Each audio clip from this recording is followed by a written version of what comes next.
The master's mind is like space. People don't understand her. They look to her and wait. She treats them like her own children. They're not going to turn around and give, raises, and they're not going to turn around and give a higher standard of living and a higher wage to any of these minimum workers. They're not doing that. You guys are delusional if you believe that. They're just not. They're not going to raise the standard of living. It's not going to happen. So stop the delusion and stop the BS. Thank you, Rez. So this speaks to the perception issue, whether one agrees with Rez or not, that I addressed earlier, that Marshall agreed that the Republicans have a real perception problem.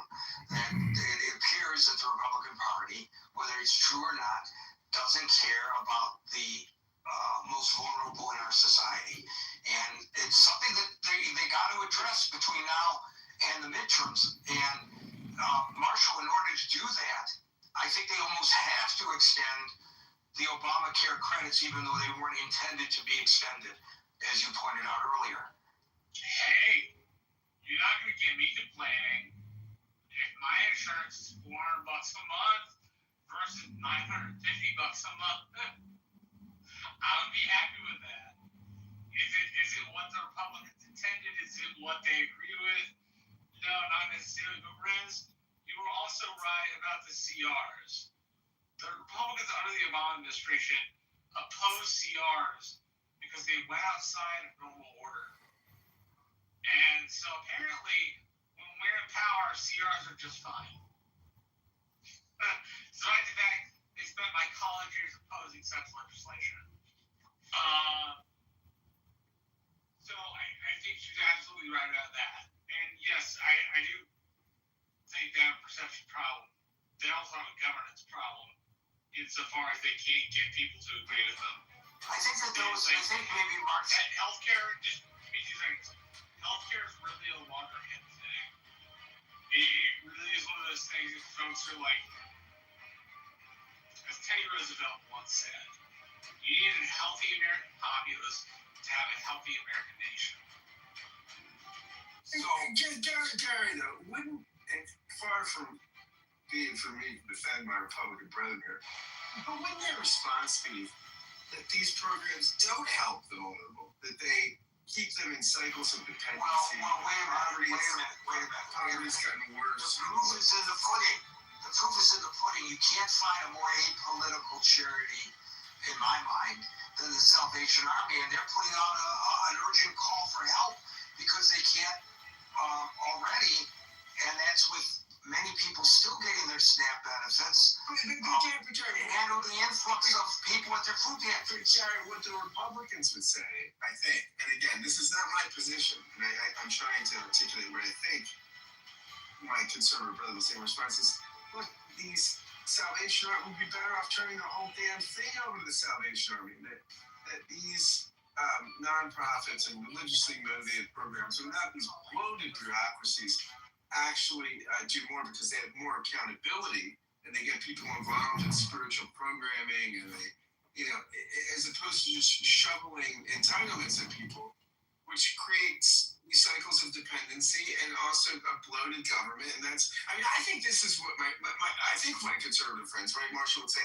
we care about poor people. We just think that for decades, from FDR on, we haven't made the problem better. We've made it worse by creating cycles of dependency and growing a centralized government that doesn't know how to.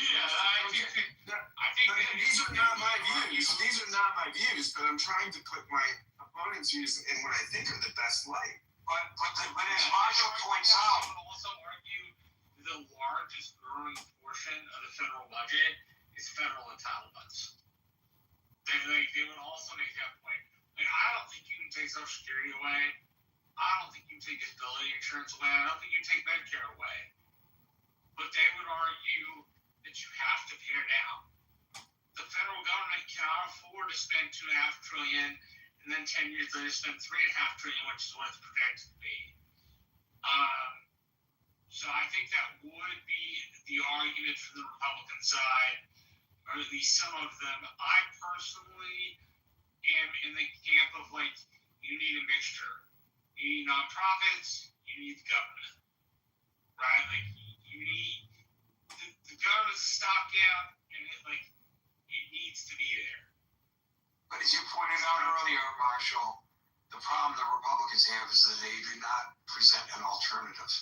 And I think that in the short run, I understand the angst that many Democrats have over what they see as a defection by members of the Senate that will allow for the Senate probably in the next several hours to put a final vote to a bill that will pass that continuing resolution back to the House. And Mike Johnson has promised us that it will pass the House and the president could sign it as soon as Friday. And they didn't get what they wanted, the Democrats, with regard to Obamacare. But if the Republicans better be very careful, I think, that if they don't negotiate in good faith with the Democrats for that vote in December, right, big troubles for the Republicans come next November, in my opinion. So, okay, we'll see how it all plays out. It sounds like I'm ending the session. I'm not. Folks that are trying to get on the stage, we're past the time where that can be done. I'm just looking at Dulles Airport. We've had hit the like button, subscribe right now, everybody. We just filed objections from Darren LaHood as we run to unseat and defeat him in the 16th district. 2 objections have also been filed against us, and we have filed an objection against Paul Nolly, Democrat candidate for Illinois 16. Hit the like button now, subscribe, leave me a comment, tell me how your day is going. Ribono Shalom, Kakalichtig, and I'm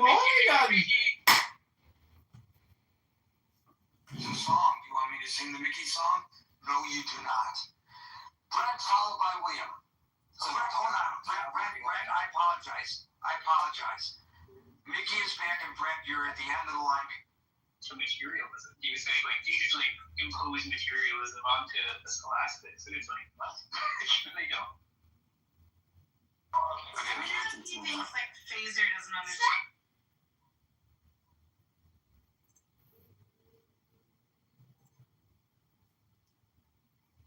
Slavery still on the table. That's just like bad. I really hate that. I mean, I just personally, I meet some that are nice and perhaps not very religious, but I just, when I meet like if I look at this app, for example, so many, I would say more of them have pretty extreme beliefs that I'm not comfortable with. Yeah, just ask them, do you support the death of apostates? And like they'll hem and haw, and then eventually they'll be like, well, if the caliphate was set up, then maybe like that's like, bro, like just say you don't support it. Like that's the answer to the question. Like, don't support killing people for leaving a religion. The fuck, like. I try to remain open. I mean, I've heard Christians say like they want to do horrible shit to Muslims and Jews. I've heard a couple of times Jews say that like if it was under Jewish law, we would be killed because we're idolaters, that kind of shit. That's so rare among Christians. Yeah, it's pretty rare. Like, it's pretty common amongst Muslims to say that we should have a caliphate and kill apostates under the caliphate. Yeah. But I wonder, like, though, like, with there's no way I can know. Like, with the Orthodox Jews, but particularly, like, the Haredi community, like, what percentage of them believe maybe that, like, they have that hard line stance that, like, we're idolaters and we should be killed? I mean, I've never heard that, but maybe I need to talk to more Haredis, but it seems like not really their MO. Are you follow my speech. Hey, I am a Democratic voter in Philadelphia. That means I get to vote in the primary. I did call Fetterman today, and I let him know that I really appreciate all that he's done to stand behind Israel and America's support for Israel. I really appreciate that about Fetterman. I also let him know that if the ACA credits making the insurance affordable are not available for my children, that not only will I vote against him in the primary, but I will work against him. And I do work in Pennsylvania politics as a volunteer and as an election protection lawyer, and I will do whatever I can to vote against him in the primary. Assuming that that's not some kind of monster idiot that's opposing him, but that I will work against Fetterman if he doesn't get those tax credits back in place. They're really serious and important in the economy. He does favor them, and presumably that means he will vote to put them back into place, right? Well, he as Trump says, we don't have many cards, and he just seemed to squander the one card that we had, and just fold. And it does look like he folded. And I don't believe that the Republicans are going to negotiate in good faith. They haven't done so since Trump has been president again in Trump 2.0. So, the idea that he's got some sort of working agreement with John Thune or whoever to make this right, I'm very skeptical of. And if he doesn't, and I hope he does, but if he doesn't get it together, I'll work against him. I don't think you'll work against him if you identify as a Democrat, if that means that whoever the Republican is who might be challenging him has a better chance of winning against the other Democratic candidate. Yeah, we have closed primaries in Pennsylvania, so there will be a challenger. There may be many challengers. I don't know who's going to be running against him. Yeah, we could get a progressive, and then we could get 2 Republican senators. That'd be fantastic. That's possible. But then, basically, Fetterman has become the Joe Manchin that will stab the Democrats in the back when it pleases him. Is he stabbing Democrats in the back? I don't know. If we don't get the tax credits back in place, effectively the answer would be yes. Yeah, but I mean, on some level, though, right? At what level do you have to count your losses and say, we went into a battle we couldn't win? I mean, how would we win this battle? What was the winning strategy? I mean, what was, because the Republicans, they're a hard time breaking, nor is their base that people aren't getting their food stamps. Because they don't believe in the government should be doing that anyway, so to speak. I just think this is a good win.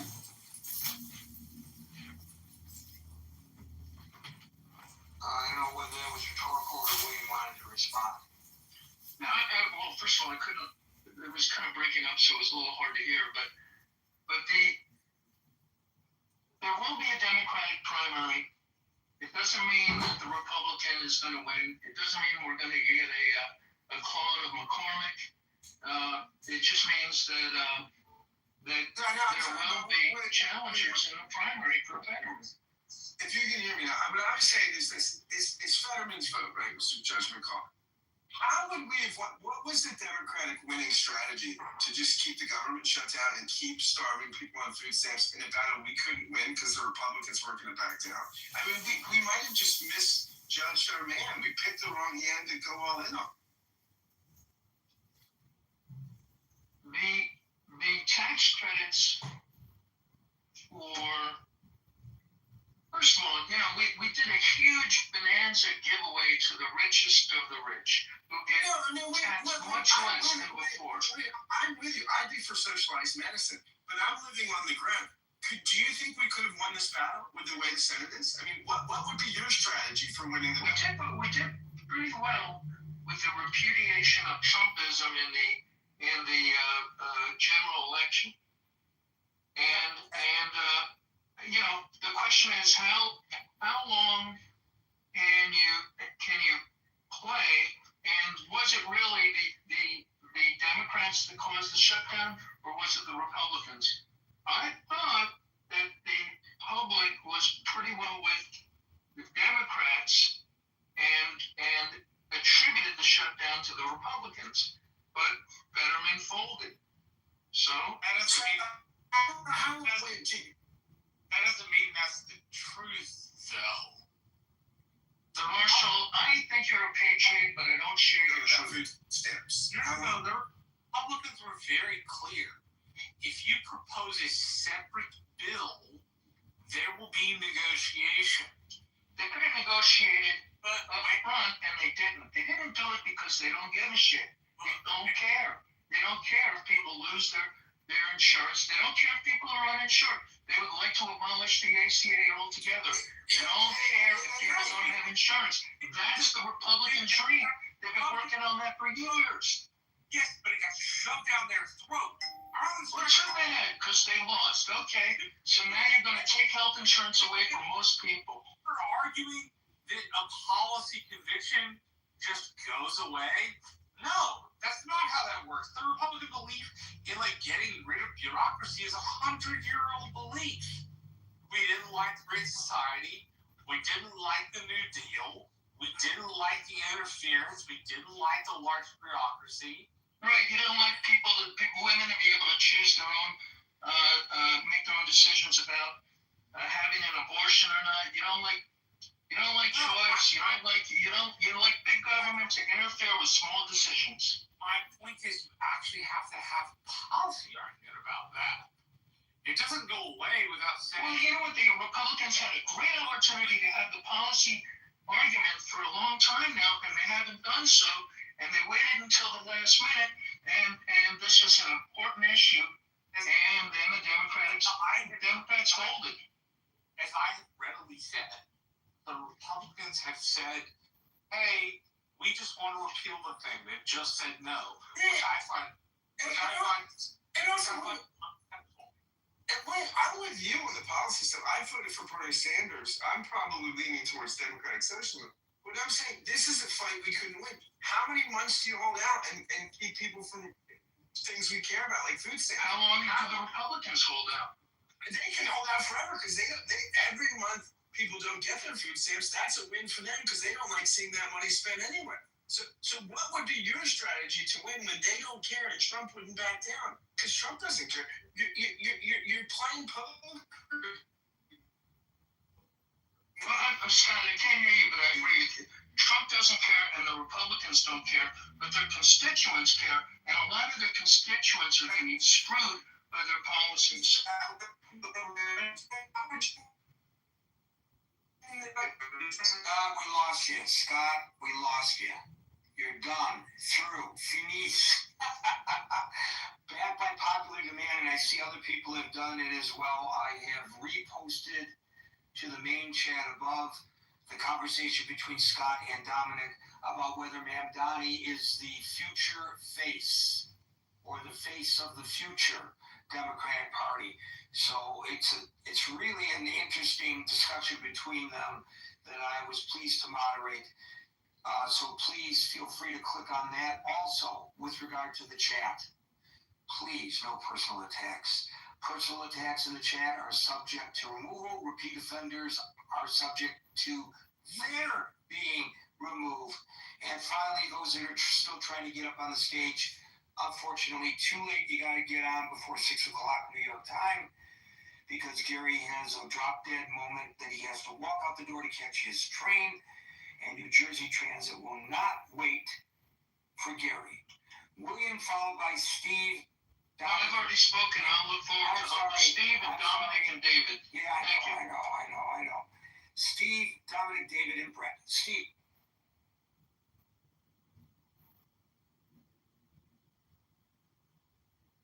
Steve fell asleep. He's waited so long. Steve. Dominic. Gary. everybody. Yeah, I'm impressed with the sincerity of William's point of view here. The sort of the I'm trying to separate the political animal from the policy animal there. And if politics is a competition of the virtuous, he who attempts or claims to be more virtuous than the next fellow, I think that's a difficult way to practice politics. My experience is that when practical people get involved in a negotiation about political policy, and I've always had small issues like whether or not we're going to expand the airport, or whether we're going to recognize the police union in our town, or whether we're going to allow zoning to exclude poor people. Well, of course, we never said that explicitly. We just said that you got to be rich to live here. Everyone compromised, at least made the appearance of compromising. Claims that the other party are disreputable, sort of an either or. I've always found very difficult to. It's kill or be killed politics, and I just don't know if that's useful. Two things that really I noticed today, that the Democrats and the one independent who sided with the Republicans on this are either being castigated as traitors or hailed as practical politicians who want to move the country forward.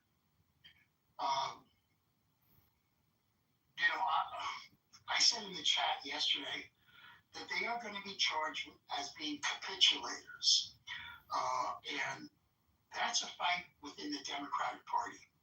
I called Schumer up and just William gave me the idea, or reminded me that I called Senator Schumer up and said, "What are you doing? What? You open the government." Okay, now his assistant deputy or whatever it was who answered the phone said, "Thank you, Dominic, very much. We know who you are, and you're never going to vote for us anyway." So, he couldn't care less if I was going to work against it. But he does care if, Sandy Cortez, is that her name? We're going to start calling her by her name now instead of that. And so, we just got to calm down with this political hatred stuff. Democrats are not evil. Republicans are not evil. All right? And once we get to that sort of Bolshevik notion that the other side is evil, the way Mao looked at Chiang Kai-shek, and 50 million people have to die in order to win. That is a prospect I want to have nothing to do with. And I just eschew any of this sort of like quote unquote radicalization of politics. It's very difficult for me to say I have been a practitioner in the arena, and it humbles me to be a part of that, to have that experience. And I know what to do with people who stand before me and accuse me of that they're going to kill me if I don't vote a certain way. I actually had people say that to me. You know, shrug it off, say, oh, take your best shot. But the fact that someone would actually say that, you know, it's kind of frightening. So the other thing I wanted to point out is today, President Trump met with, I can't pronounce his name, he's the president of Syria, which I think is is the real news of the day. It's an incredible, I don't know what you'll call it, almost magic-like international diplomatic hula hoop or something that Trump has been able to pull off, because Syria was as Russian-controlled as you could get.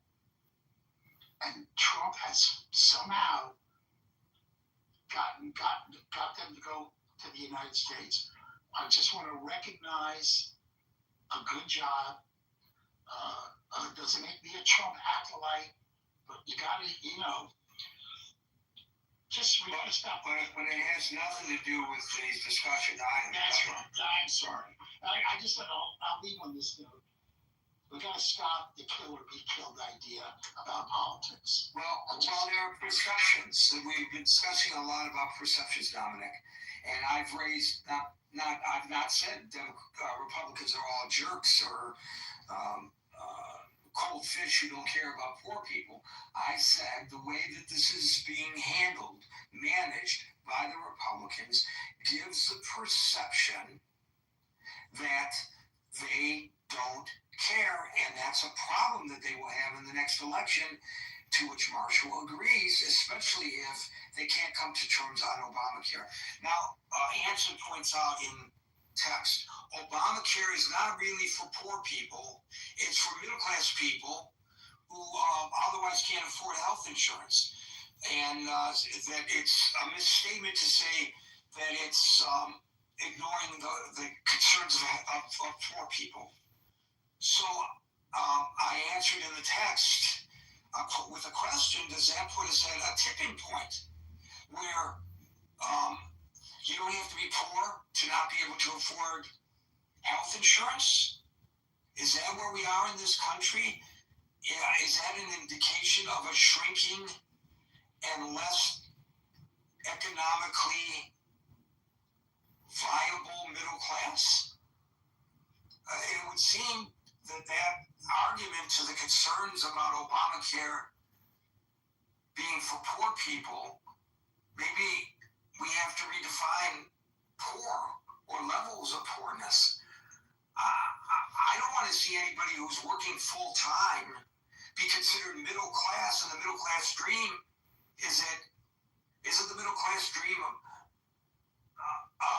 a house and a driveway, 2 cars in the driveway? Isn't that supposed to be middle class? A chicken in every pot. Right, a chicken in every pot. I mean, so maybe we have to. Please allow me to finish, Marshall. Maybe if Anson's observations are correct in his admonishment, perhaps we need to redefine what is the middle class, or does it even exist as we have known it growing up? There may be a quantum change going on in our society right in front of us. As far as I'm concerned, I don't care how you label the person. If he or she cannot afford to buy health insurance, and I think it's worse for them than the people in the middle class than it is for poor people, because poor people can apply for whatever their state version of Medicaid is. So if I'm making, depending on where I am, and it changes from locale to locale, but if I'm making like $20,000 a year or $23,000 a year, somebody threw out those figures earlier, and I don't qualify for Medicaid, I'm over the limit for Medicaid, but I'm under the limit. I can't afford to buy into the Obamacare because the premiums have gone up. So what? Who cares about you? Can I answer, Karen? Yeah, please. Okay. So my point was the demonization of the. I know what your point was. Okay, so that's where I was coming from. If you want to talk about the specifics of the ACA policy, we have to deal with reality. 1% of ACA enrollments are fraudulent. I don't know anything about how fraudulent they are. I've heard the argument. The only argument that I've heard about, I'm not asking any question. I did not even raise the issue of fraud. I'm presuming that if somebody's working at McDonald's, to use the example that was given earlier, and they cannot afford to buy health insurance on their own, and their employer is not providing them health insurance, they should be able to get into Obamacare without the premiums knocking them out of contention. Okay. Now, is that fraud? But if you find out that you got Obamacare and that your deductible is $14,000, what good is the insurance? Nobody is saying that Obamacare is a panacea. There you go. Nobody said it was a panacea. What do you mean, there you go? So it's a solution to, eliminate it and start from scratch and let those people hang out to dry? Or is it a solution to extend it and then find an alternative or repair it? It's somewhere in between. Obviously, it involves reform, which I think my Democratic friends would support. But reform is always a nice Democrat word. We have to reform the policy so that it is not fraudulent in its perception. People perceive the ACA as fraudulent. Well, I haven't heard the argument that there's widespread fraud in the ACA. And I have not heard the argument that that's the reason. The only fraud allegation that I've seen coming from the Republican leadership, and I don't know how this is as fraud, is that people buy into it and then they don't use it. Fraud. I don't get how that's fraud. Where's there this widespread fraud in the ACA? Because the money goes to the states. Okay, the money goes from the federal government to the states that have the exchanges. Yes. That's fraudulent if the enrollee doesn't know that they were enrolled. I don't understand that. I don't understand your argument. He's saying they're gaming the system with fake enrollees and pocketing the money. That's right. The state is gaming the system with the fake enrollees? Well, then if you can't trust the states to run the program, do you also trust or not? Do you also distrust the states to run education? Listen, Gary, I am all for the ACA as long as we all agree that we are going to reform it so that it is not fraudulent. That's all. Okay. I didn't realize that the fraud was the main issue here. I guess it has escaped me. Thank you, Dominic. Steve, are you back? David, followed by Brent. Yeah, Gary. This was a bad deal for the Democrats. They got nothing out of this. They unleashed a lot of pain on the American people. I believe they had the moral high ground here, and I agree with a lot of the congressmen and women that were against the 8 senators who agreed to end the shutdown. Obviously, Trump was threatening the filibuster, and he would have basically told all those senators, you better, just forget about the filibuster and let's get the government open. They would have lost that way as well. But down the road, the Democrats would have won with the moral high ground with that as well. But let's look at the 8 senators that voted to open up the government. None of them are facing re-election next year. 2 of them are looking at retiring. I believe Durbin and another person. And Durbin wanted to end on a high note with a bill that he wanted to put through, and I think that's going to pass for him. Fetterman is he's in the mansion landscape. and he's probably going to get primaried and probably run as independent and kill the Democrats' options if he does that. So I don't think he believes that he's going to get reelected down the road. And the rest are facing reelection in 2028 or greater. So they're the ones that came forward and took the bullet for the party. And Coleman and others are very accurate in saying there was a betrayal there. They weren't happy with Schumer and how he just kind of laid down as well. So what did the Democrats get, Gary? They don't really get anything. And I agree with some of the talking points that do we really think that the Republicans are going to revisit this and put it up for a vote in December and just out of the goodness of their heart decide to give the American people these subsidies back? I don't think so. I think these are going to die. And until the Democrats can get back into power, at least at the executive level or at the House and Senate level, the American people are going to suffer with very high premiums.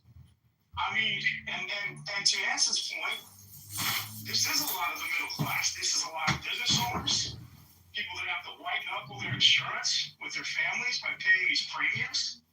The American system, Gary, for the longest time, after the Great Depression and the New Deal, most people had good insurance through their corporations, through their companies, through unions.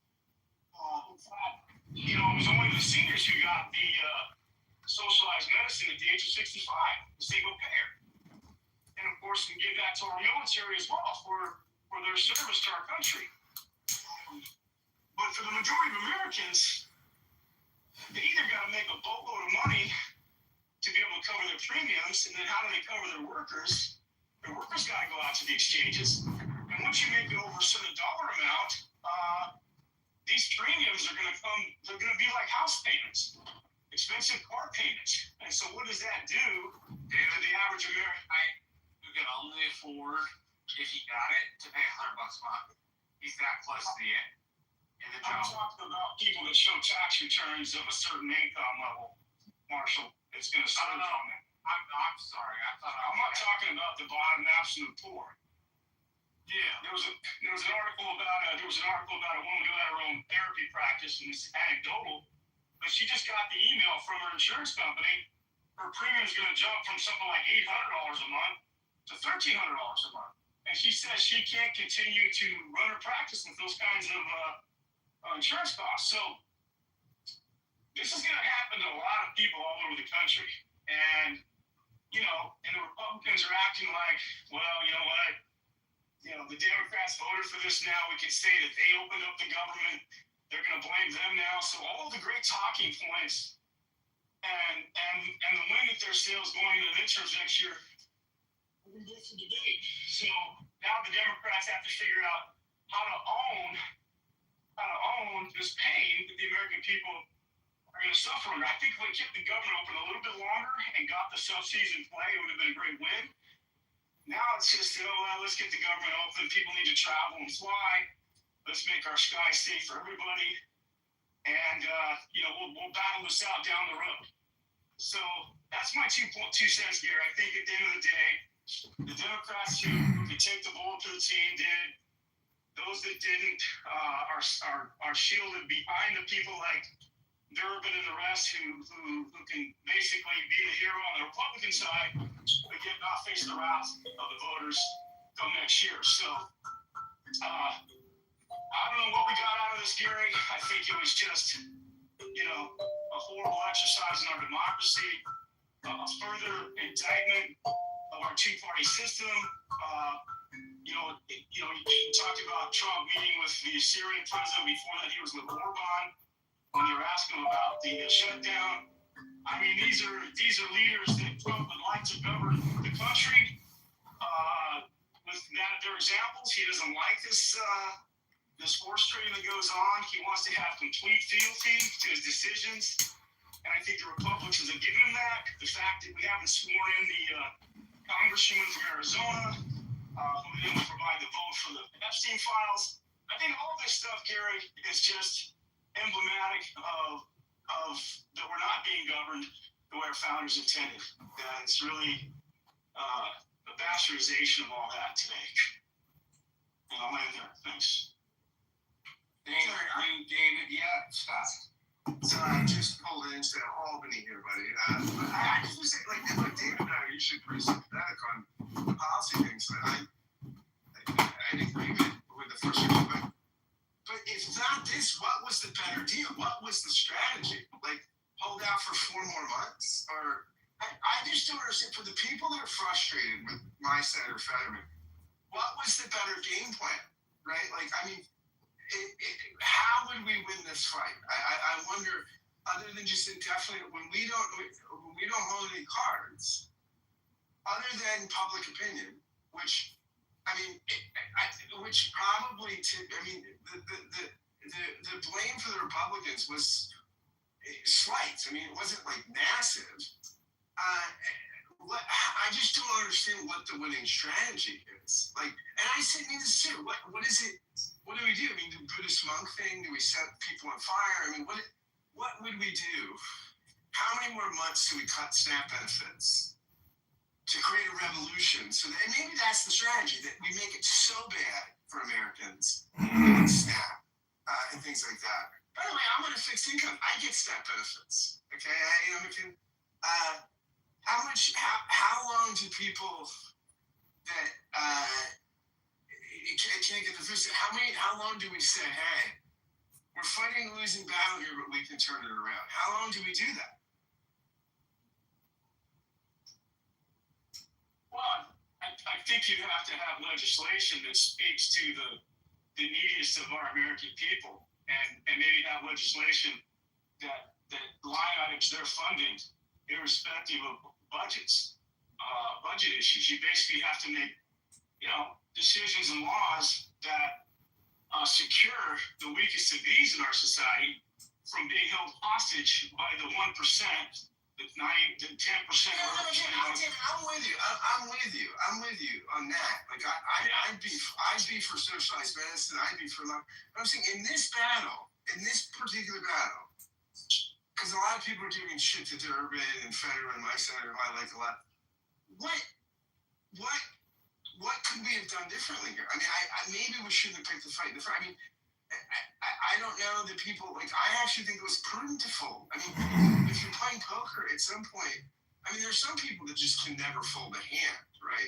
They say, I'm pot committed, and then they lose everything they had and say, so what? How could we have played this hand differently? Just put more chips in? I mean, how would we have won the fight?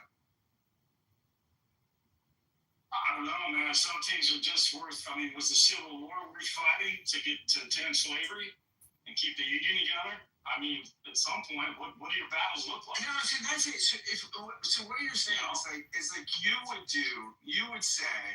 I manage. You told me to get the hidden exotic. It's like I manage the house to the king again. And I'm hopefully speaking with the hidden exotic. If you're the hidden exotic, then you can help me. Bono show love. All of them. And you want me to help you, and I'm literally giving you advice and telling you what to do. Maybe just what do I say instead of coming up with another retarded scheme. All you guys What's the advice? It's worth it. I want 24 million people that are making more money. I've already written it, and now we're filming it. And again, I think it's all right. I would be for something less than Obamacare. I think Obamacare is a system. But at what point do I say, yeah, I mean, Fetterman should have held out for 4 more months. These guys are stressed the hell out, running around at food pantries, and they're standing in line for 2 hours. At what point do I say, yeah, guys, it's worth it for you to stand in line for another, how many months, and it's winter, how many months, David, should I tell those guys? Well, Fetterman's a candy ass. You guys should wait in there for 4 more months till the Republicans fold, which they're not going to fold. If we had a moral Republican, if we had President Mitt Romney and Liz Cheney, maybe I'd believe that. But we don't have those people. These people don't give a shit. And you're saying we're going to play poker with? Well, we saw what happened when the judge said, hey, open up the SNAP benefits. rather than saying that as a moral position to force his rule, Trump runs it up to the Supreme Court flagpole, right? So I think that there's a win right there. He's saying people being hungry in this country, yeah, but you know what happened in the White House? Because the thing went back a couple times, people that were on the number one thing for the food stamps got theirs, then Trump got it shut off, and the rest of the guys didn't get it. Right. I know. So we're saying, like, we would say, well, we'll win the other court battles. What I'm saying, I'm kind of defending. Look, and again, I'm left of a lot of these senators, but no, I'm just saying, I think you fold. I think, like, I don't think you sacrifice the 42 million people that can't eat on the altar of the 24 million people. I think you live to fight another day. I mean, I think, and use it against the Republicans in the midterms. But I mean, I think if we're talking about priorities, I mean, gosh, I think it's just brutal. And I think actually these I think actually did the important thing. As I said earlier, David, I think the ball is now in the Republicans' court. And we'll see what happens next month. December the 10th, that's when they promised to have a vote on Obamacare. And let's see if they approach it in good faith. And it's how the American people will perceive it. And I don't think the American people will perceive it very well if they do not approach this in good faith. They may all be in agreement. Norm points out in text, Trump promised to fix Obamacare, but now he's not talking about fixing it, he's talking about defunding it entirely. Two different things. Brent, you get the last word. I kind of want to respond to Scott and Abby real quick. First on the point on Fetterman, you are quite right. He's popular in general, but you have close primaries. He's quite unpopular among the Democratic base. I kind of looked up the polling. There's one from PAC Forward Blue who has him at 28% approval. Morning Consult has him at 24% approval among Democratic primary voters.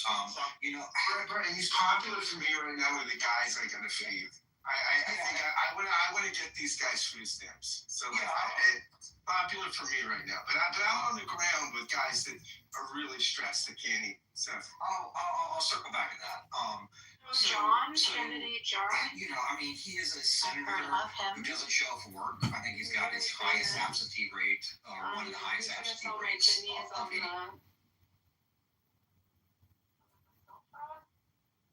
I got a kidney for sale. I got a kidney, a fresh kidney for sale. Who needs a kidney? I got a kidney. Who needs a kidney? Who needs a kidney?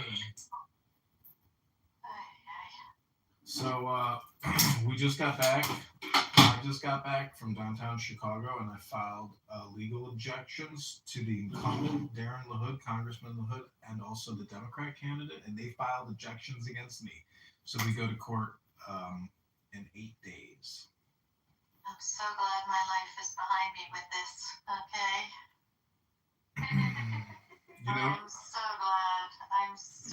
I can't tell you I spent my life doing this. I worked under Jimmy Carter. You know what's amazing is I didn't have the objection printed, and you have to have triplicates. So I said, just give me 6 pieces of paper, and I hand wrote the objections. I was just about to say you probably did that. You had to, right? Yep. You had to have something. And I beat everybody into the line. They challenged me after I challenged them, I believe. But anyways, this is how it goes down. And this is my second time doing this. And the Democrat candidate, I'm sure, has never run before, and so he probably doesn't even know about the objections. And I might get the Democrat knocked off the ballot, and I might get knocked off the ballot, and my opponent might stay on, but he's 550 signatures short. So if we can all withdraw. You know how this is going to go down? Everybody has to file a withdrawal of objection, and then everybody gets on the ballot. Well, the voters decide March 17th of 2026. No, but what is the point of all this funny business that you're doing? No, it's not a matter of funny business. It's a matter of it has to it has to reach the legality of being a candidate. Yeah, you have to meet. Okay, so he's just doing this to become a candidate because it's so obviously doesn't know what he's supposed to do, and then he might end up off the ballot or something. Well, you've got to meet very specific guidelines, and there's deadlines, and there's a lot. Okay, John, do your Monica impression. Okay, good. John. Well, Concrete, I can't control the words that come out of your mouth. But in white belts and chillism, you are in violation of our rules, and you have a dirty potty mouth, and I can't stand listening to you, and I don't think anybody else likes listening to you either, Concrete. I don't think Monica sounds like that. Oh my God, you guys are so funny. But Jonathan Bing is the biggest mortgage broker. NLMS number 085652333. If you need a mortgage and you are with Grant Cardone and me and Nelson and Pega, we're gonna get you the money you need. This is just this is Jonathan Bing. I don't know that one. I don't either. Well, that because you're not in the real estate business.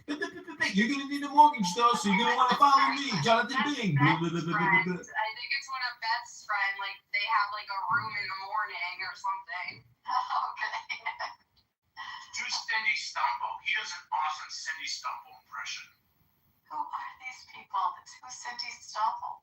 You know, I love our president, Donald, but I got 30 fucking work sites going on across this country building luxury, major fucking developments, and Trump knows how valuable the illegal labor is to building magnificent pieces of real estate.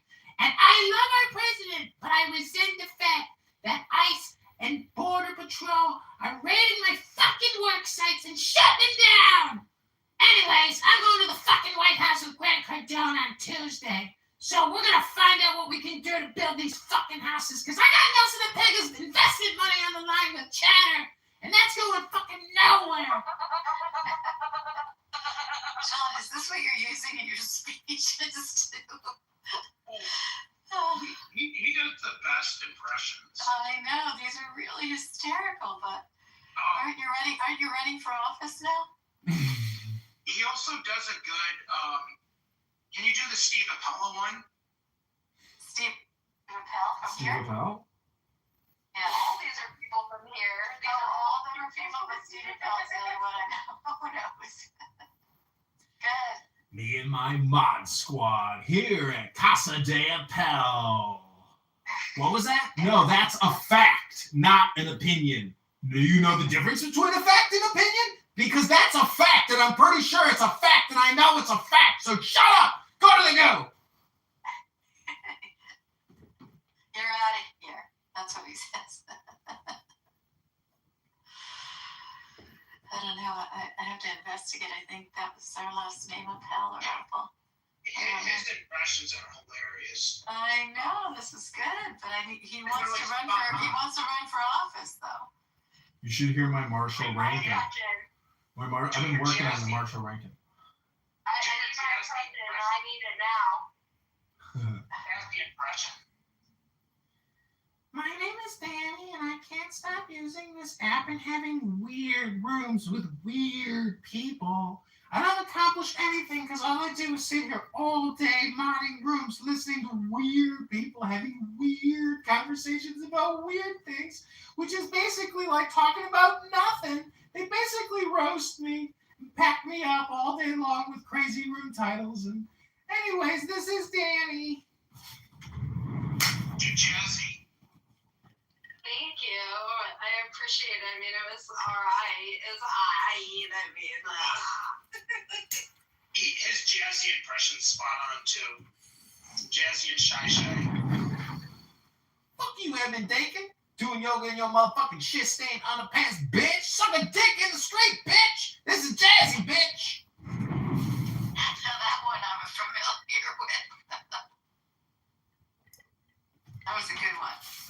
I like it when she gets really mad at me about something like so little. So mad. Anyways, there are, characters on this app. It's like a theater production in a way, but I've recorded it for many, many years now. Really, Jackson? Yeah, that's so funny. Yeah. Look at all his phones. Look, he has a million phones there that he can Dude, go on. John, I've gotten like 19 follows from you on Instagram. Is someone hacking your account, or are they really you? No, these are all me. I was anonymously publishing under Adrian Dittman for like 2 years. Okay. Because I keep Is getting that like, really Elon Musk? Or were Yeah. you pretending to be him? No, that is Elon Musk. That's his other account on X. It's called Adrian Dittman. Have you ever talked to him? He's blocked all of my accounts, and in fact, he even took over my Adrian Dittman account because I dropped it. I changed everything to rebrand for the campaign. Okay, so he took your account over? Yeah, it's just Adrian Dittman now with one T, one N. It's him. It's 100% Elon Musk, and I have everything he does now is recorded, but I have him for like a year in unrecorded spaces just talking about whatever, stupid. So weird. Is it like a loophole where he could get away? Like, he's trying to be anonymous? He has so many followers under Elon Musk, he can't even use the account because it'll break X if he ever tries to live stream on an account with those many followers. So he has to use Adrian Dittman, which only has a couple 100,000 followers. So. Oh, okay. Yeah. John, I'm losing it with that Trump picture in a diaper. I had to mute. I know, right? That's the Oh my protest. God, you have some really good ones. no, he's hilarious too when he trolls the Muslims. When he goes to the room and troll those Muslims, it's hilarious. Do they always throw you from the room, John? Not every Muslim room chucks me, but I can read Rumi, and therefore you can confound Muslims because Rumi poetry is Islamic or Muslim or Persian, and Sufis who are Muslims, like, I don't know, they can just basically supersede, gaslight, troll, debate, maybe like your typical Sunni Shia Muslim. It's definitely like the mystical Islam is universal. So it's something people should learn. If you fear Muslims, you're a schmuck because it just shows that it shows that you can't even debate their own religion in a way. People should be able to debate it for sure. And people on this app bring a lot of fire and smoke to Islam. I got my account suspended because I had a PTR that said eating 2 strips of bacon gives you a 100% chance of not being a suicide bomber. That's anti-Nick. I'm offended, Nick. I'm not a suicide bomber. And I gave up bacon a year ago. Well, the 9/11 hijackers, I mean, do you know the stories of like the way they lived their lives before they supposedly crashed those planes? Were they on Clubhouse? No, they were like doing drugs, they were going to strip clubs, doing all kinds of crazy shit. I never heard that. Yeah. Imagine an Arab Muslim about to commit suicide. What do you think they're going to do? So they're like be all devout or something? No, they're going crazy. So you can look it up. I'm not going to Google it right now, but anyways, today was another day on this journey to getting on the ballot, and it's like very patternistic now because this is my second time running, and the first time I didn't file the objection. I asked my friend to file it for me, and the lazy bum didn't file the objection. So this time, I made sure I did every single thing myself. Asked nobody for nothing. Every step of the way, I did everything. Even if people duplicated what I did, I still did it. So this time around, if we don't get on the ballot, or we don't cause some type of conflict or get some type of favorable ruling, I'd be very surprised. Like this time, it seems like I will have created some type of rift in the time fabric of some sort with my objections. So, because it goes to a hearing and a judge is going to hear my arguments, and I can file motions and request submit subpoenas. Can you actually have a debate with Darren LaHood? There are two objectors to my candidacy and my petitions, and so there's dual challenges. I have two challenges against me, and I have two challenges against the incumbent and the Democrat candidate. And what's interesting is this time I have the Illinois election law book. The employee there gave it to me in Springfield. And I was like, oh my God. I'm like, thank you, dude, because to read that on a PDF is brutal. But this time I can go through it and find enough information to create significant exhibits and motions, and come to the trial with a litany of motions. Guy's dad was the former United States Secretary of Transportation. That's crazy. That's pretty high honor, isn't it? Yeah. How do y'all feel about Donald Trump trying to claim dictatorship over America and seize control over Southwest Nigeria? That's the most framed and ridiculous question I've ever heard, but what's your point? What do you mean, what's my point? I'm asking you a question. What do you mean, what's my point? I asked you, how did you guys feel about that? I know, but instead of answering your question, I just want to ask you a question before I answer your question, and just tell me, what do you think your point is in asking the question? My point in asking the question is asking y'all how y'all feel about God. I know, but before I answer your question, I'm asking you a question, and I'd like you to answer the question I'm asking you first, prior to me answering the question you asked me. I just answered it. But what's your point? Because you're on my show on YouTube. It's called What's the Point? And so I just constantly say, what's the point? That's the whole purpose of the show. So what's your point? I'm on YouTube? Yeah, what's your point? You're on the What's Your Point show. What's the point of the What's Your Point show? What's your point? No, but the point of the What's Your Point show is what? To just constantly say, what's your point? What's the point of that? I don't know. What's your point? First, though. Does anybody have a point? Do you have a point? Does the point have a point, or is it the point? I don't know. Okay, well, moving on in the What's Your Point show. What's your point? Who's on first? My point is the point. All right, well, what's your point about the point? It's not a point about the point. It's just the point.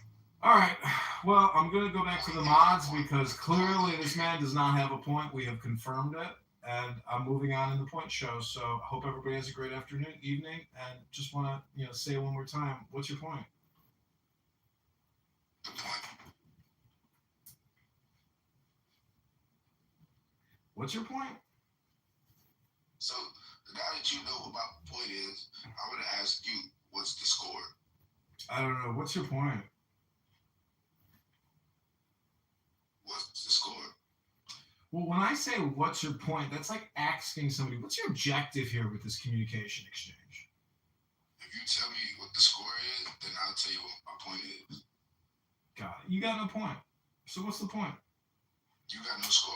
So what's the point? I don't know. You're on my show called What's the Point? So what's the point of this combo? Can moderators, can you detect what this guy's point is? Your show is on my scoreboard. It's based upon my scoreboard. So what's your score? Listen, bro. I don't know what to tell you, but you got no point. You gotta get a point if you want to be on the point show. So what's your point? You gotta have a green if you want to claim a room as your show.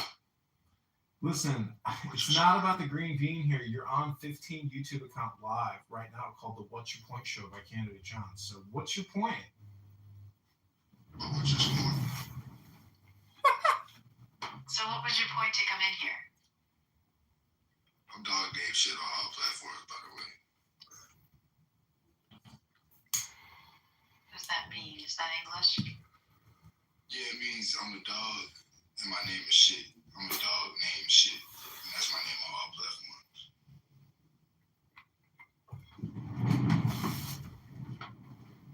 Wait, your point? Oh, he left. Oh, good. What was his point?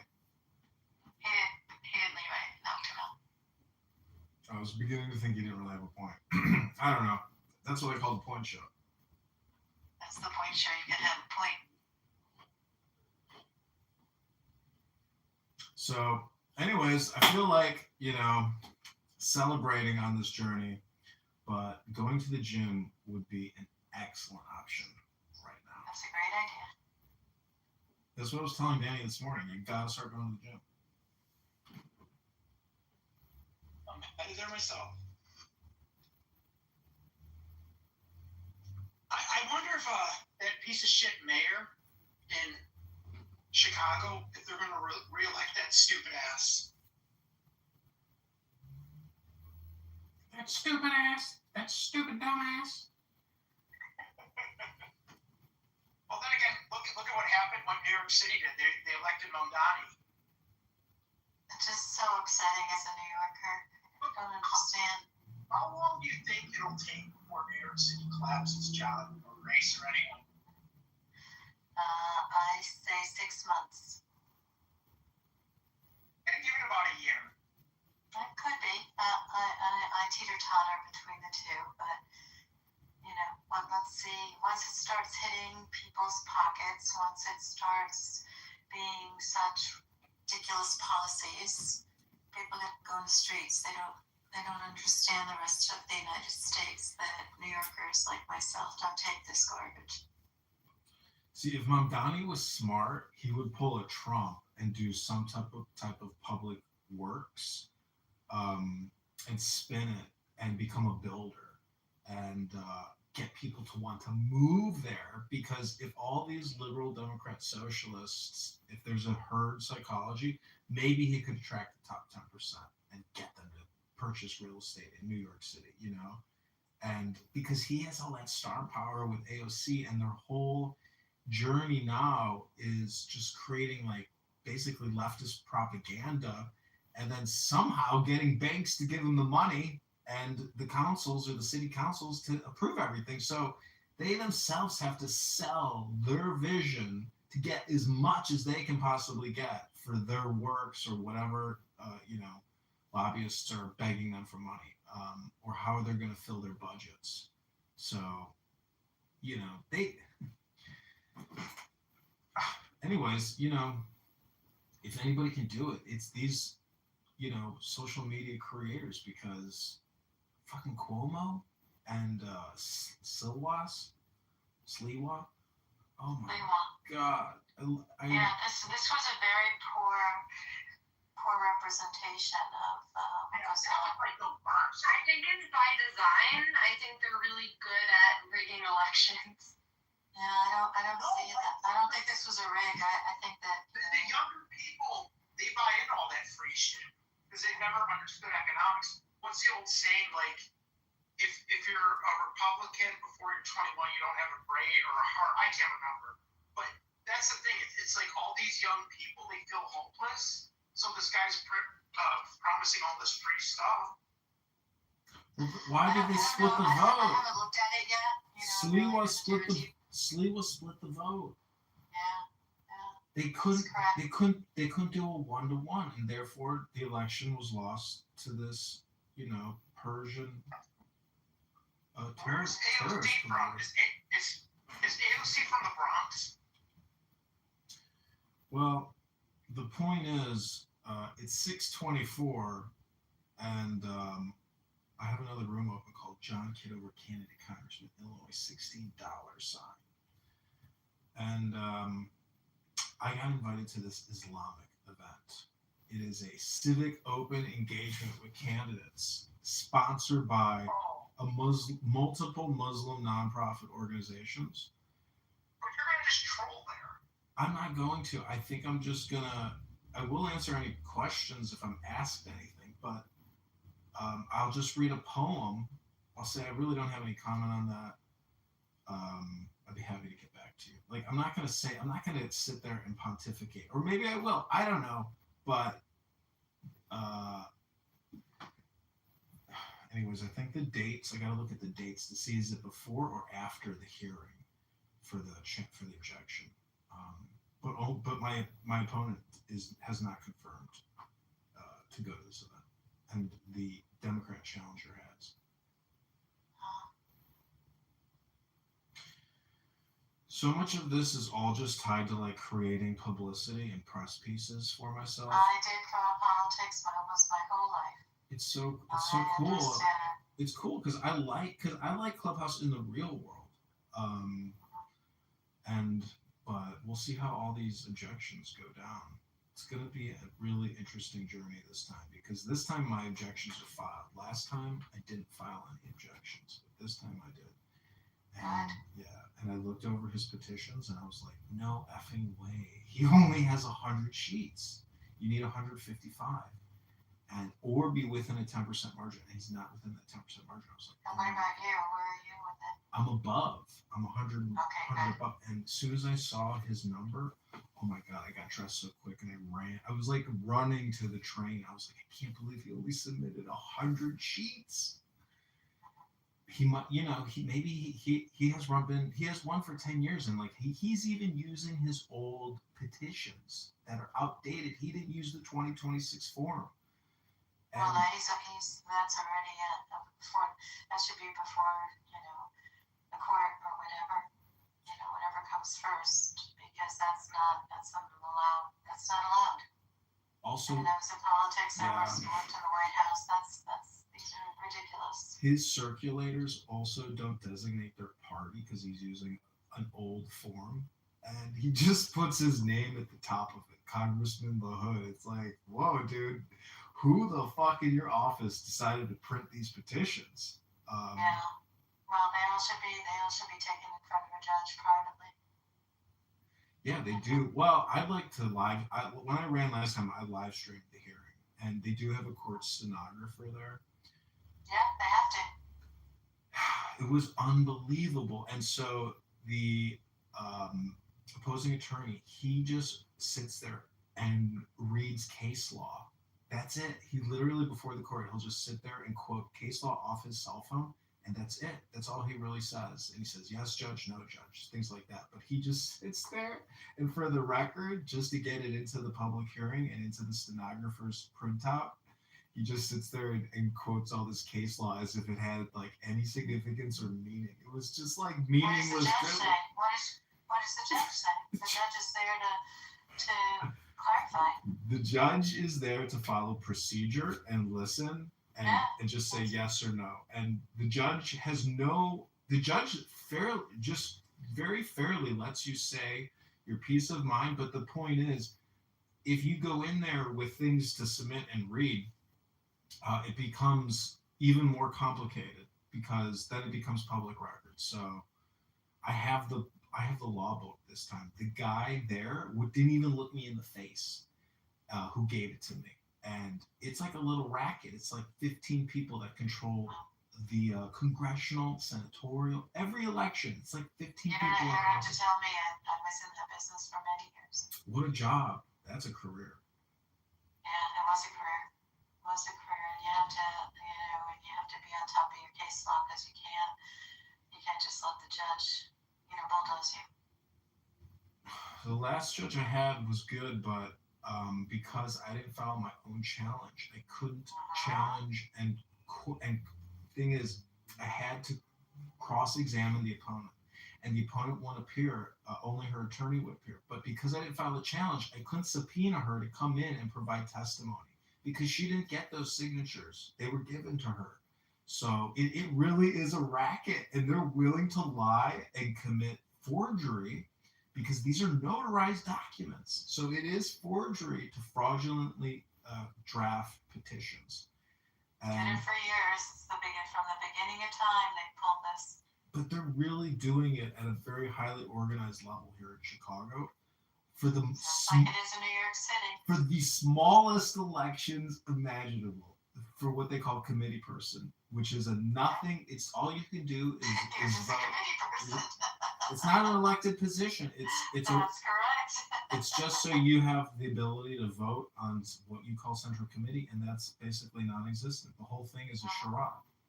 Not for the Democrats, though. The Democrats do have power because they have money. The Republicans here have no money and no Really? no That's leadership. not how it is in New Jersey. Yeah, the Republicans here, it's really just person to person. The Republicans have nothing. Wow. Yeah, Well, I land think of Lincoln. that tide has changed in a lot of parts of the United States because of Trump. He has his minions out there, even in small towns. Yeah, in Illinois, there are minions of MAGA minions here throughout all these different counties, and they are organized. And that's who should technically be drafting these petitions. But when I just did a quick summary through LaHood's petitions, it's not that way. It's, you can learn a lot by just sitting there and looking at these petitions and seeing who generated them, where they were generated, how many signatures look similar. Why? Because there's so many different columns, and it's like if you look at the county column, it's always like, why are all the county signatures similar? They may have just filled in blanks. They put in dead people. They made signatures of dead people.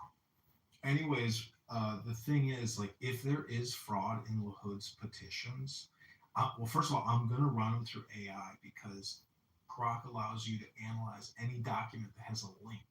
So for me, this whole thing is about creating content on top of content on top of content, and it just never ends because every step of the way I just photograph and film everything. So love it. Genius. Yeah. That's another approach. That is really a good approach.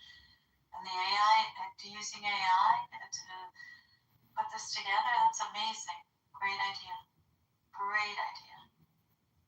Because you got to call it out before, somebody takes care of it under the table, as I call it. Did it for a very long time. New Jersey is not an easy state either when it comes to elections. So there's this attorney here that has a huge following on X. He's got like 250,000 followers, and he has a personal relationship with Elon because Elon retweets him.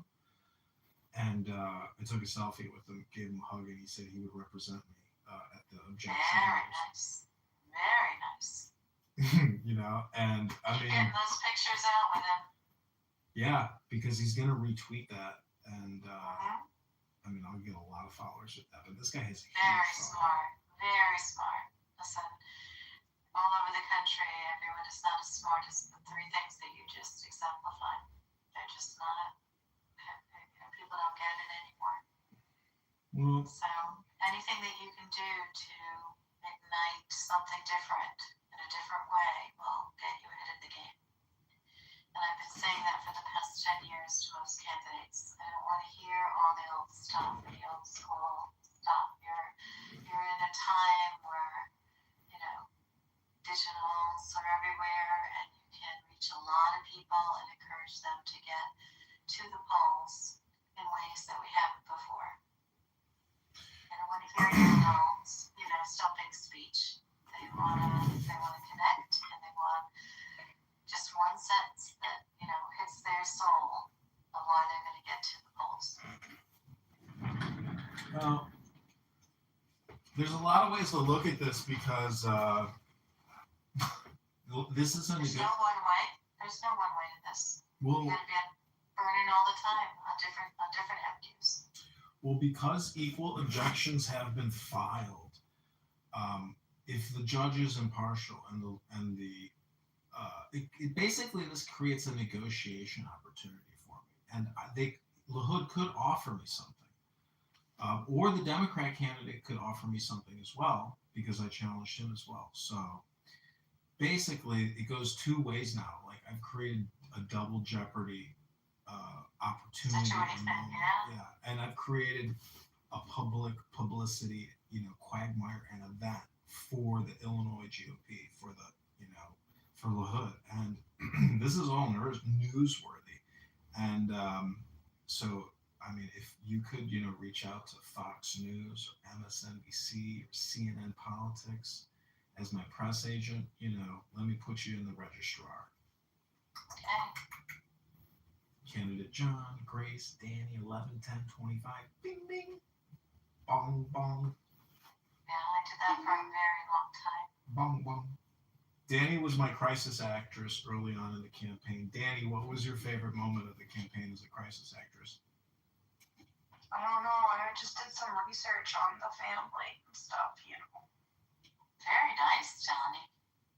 No, but he didn't ask me to. I just did it without his permission. Like he read about what happened in Egypt and stuff. Yeah.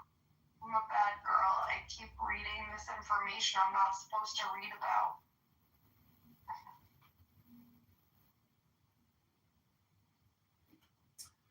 All right, well, Good luck. Thanks. What are you doing the rest of the night? I'm going to sleep because I haven't slept yet, but it's been 24 hours. But after that, I'm going to be in better shape. Yeah, but anything you need that I can help with, I'm happy to. I've worked under Jimmy Carter. I've worked with a lot of politicians. Try to get me an interview with a journalist.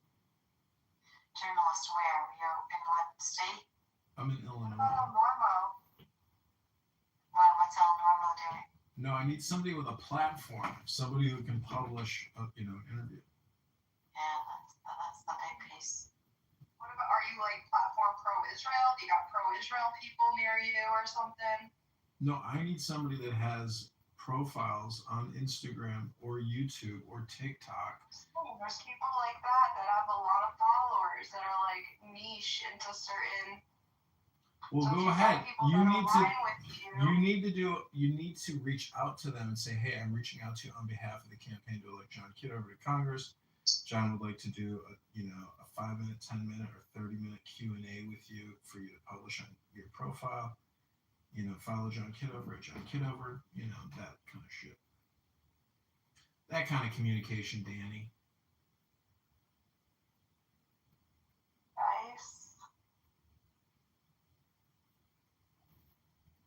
Nice. This app does kind of suck, doesn't it? Why today more than any other day, do you think? Well, I had 3 people tell me they wish I had a miscarriage, stillbirth, / Yeah, but the rest of us don't have that, so you can't interact with people like that.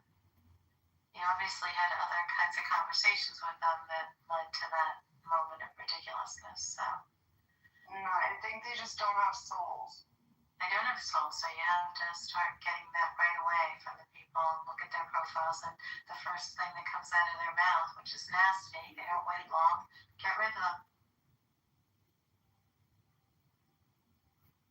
No conversations. It was just a psyop because it's so fucking obvious, Yeah, you just have to get rid of them. So who knows what's gonna happen to me? I want to be here to raise my autistic son, Right, so that's what I'm saying. You cannot engage with those people even for a sentence. Once you hear what comes out of their mouth, you just block them. That's all.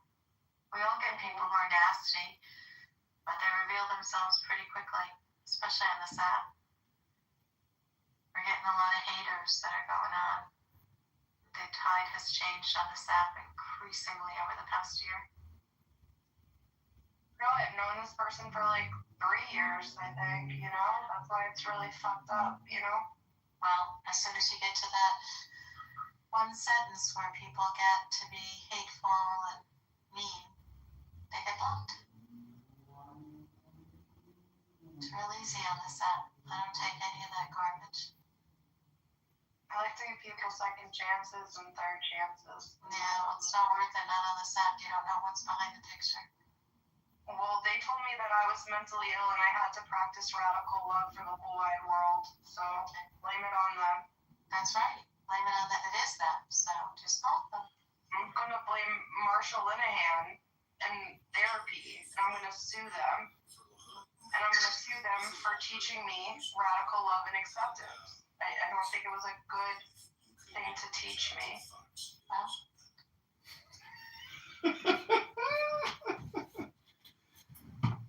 Sorry, I'm sitting here looking at my YouTube and how I'm like, just basically projecting. But that was a good laugh. Tell us about why you were laughing. Because it's like a reality TV show on my YouTube channel at this point. I'm sure. Yeah, because I have, I ruined some good videos with copyright infringement because I was playing movie quotes from the movie Network. Did you know that Marshall Linehan went to Stony Brook University? Where is it? That's In weird. New York? Yeah, it's That's Long Island. yeah. Oh, it's crazy. It's a weird ass building. It looks, the hospital is so fucking weird.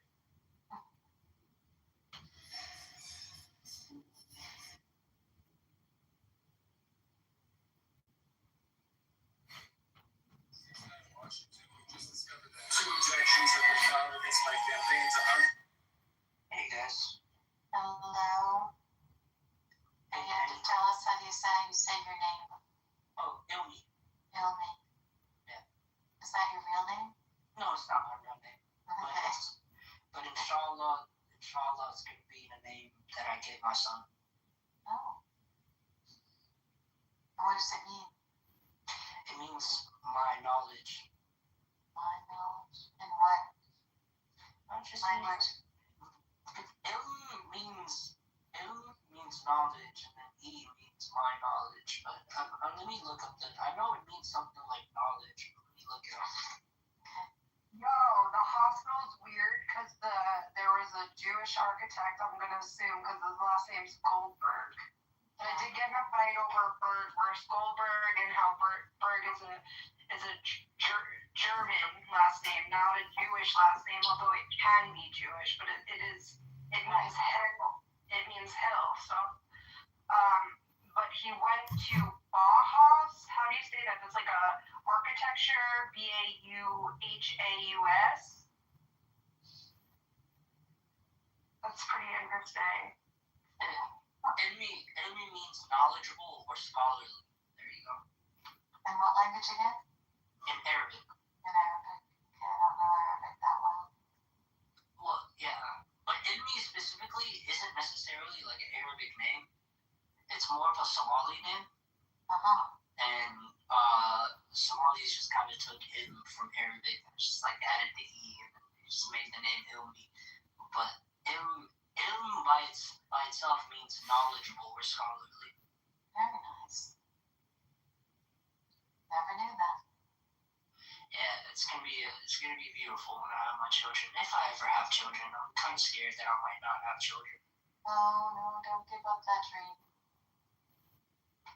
Yeah, I'm almost 30, and you gotta kiss a lot of frogs to get your princess. Yeah, for sure. I'm just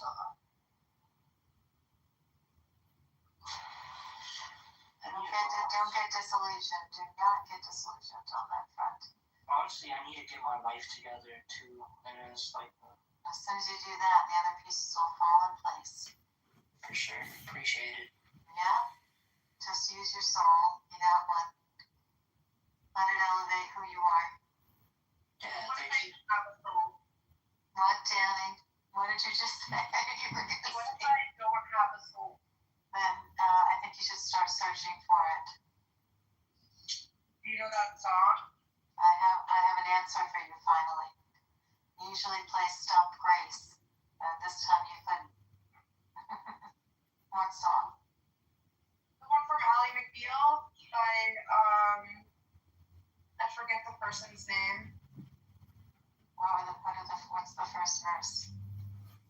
Coming down this road, searching the dirt, or something like that, you know? I don't know it. That's so funny, I don't remember it. Really? Yeah. Ally McBeal? I loved Ally McBeal. And the dancing baby. It was like, I've been searching my soul tonight. I know there's so much more to life. I have such a bad voice, but it was something like that. You did good. You It's like I found my way back home or something were the words, but that's I all. don't remember that song well. I like it. It's a cool song. It is a cool song. Well, What's a nail buffer for? a nail buffer. Yeah.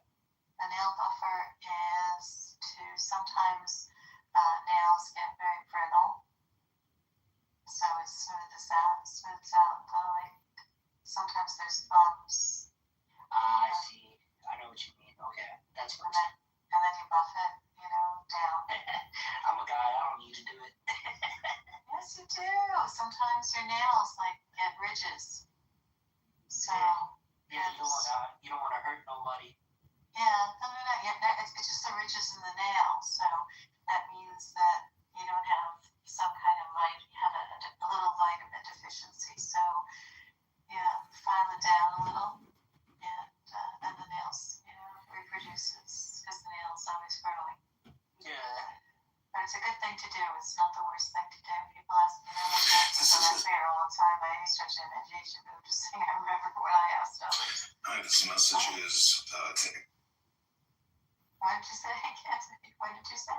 No, I'm emailing Airbnb. Sorry. Okay.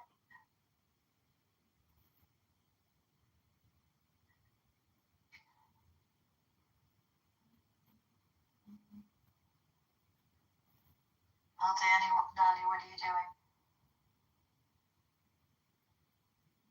Not with us? All right. And today, keep up the good fight. Keep up the good fight.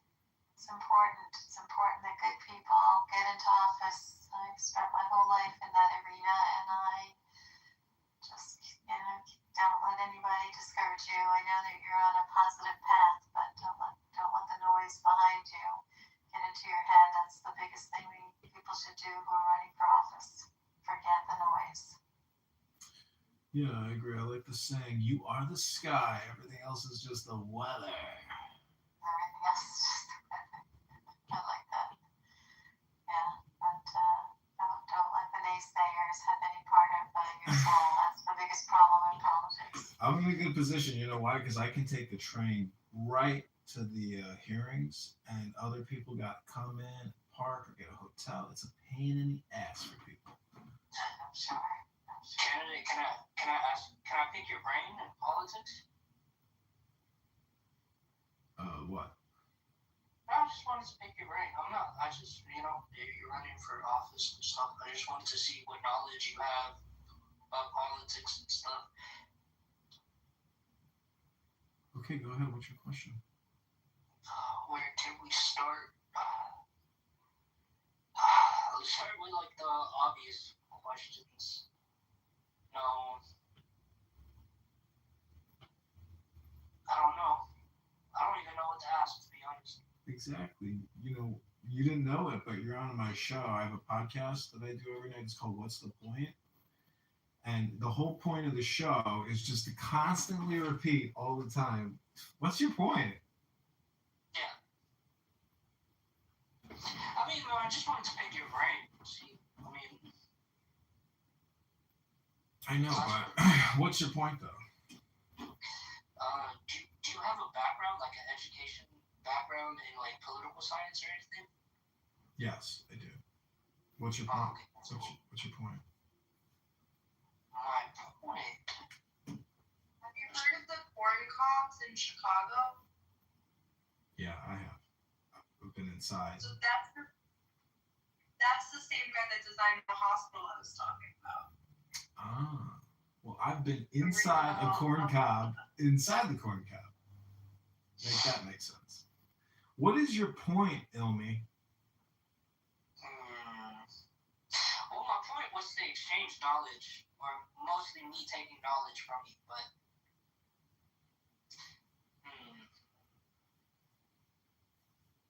okay, let's start with geopolitics, because I find geopolitics more interesting than what exactly is America's relationship with the Middle East?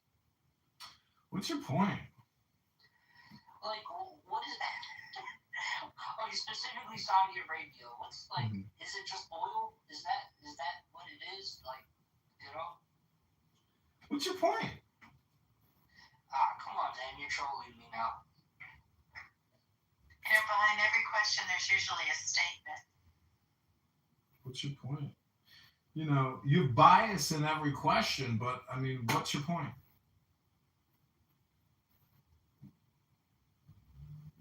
You're trolling me. I'm not trolling you. I'm asking you a question. You're confusing me, man. Well, that's a you problem. I was just asking what your point is.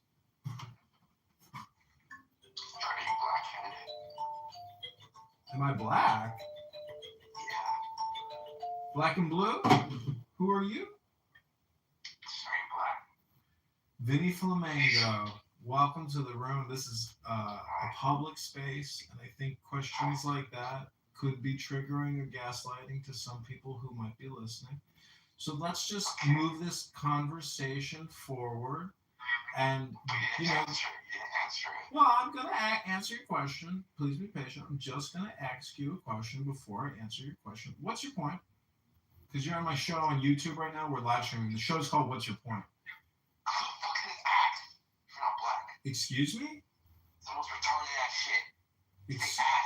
What are you asking? What are you asking? They're not asking murderer. They ask. Well, Grace and Danny, I'm sorry for asking a controversial question. Vinny apparently is easily and emotionally upset. So if he says anything inappropriate or racist, I would just encourage you to kick him from the room. Because you're on my show. What's the point? What's the point? What's the This is not a point? trolling room. This is not a trolling room, Vinny. I saw you. What's your point, Vinny? Vinny asks, what's your point of being here? Oh, just, I mean, I don't know. I like my life. My life is amazing. And why is it amazing? Because I have a beautiful family. My family's amazing. That's great. What makes them amazing? My mom's hilarious. My older brother, me and him aren't talking right now, but we are talking. It's kind of weird, but we're still cool. I know we're live streaming. Candidate is live streaming, so he gets to hear all of this, and he doesn't know that I have an AI voice tracker, so I can find my own voice on the internet, and I can figure out his identity. I'm just joking. I'm not gonna do that. I don't think that. Dude, I'm public, man. Look at my profile. Oh, you're public. How can you live in public? I'm running for Congress. Oh, you're John. Get over here to do John for Congress. Oh, man. Are you on Twitch or Kick? Which one?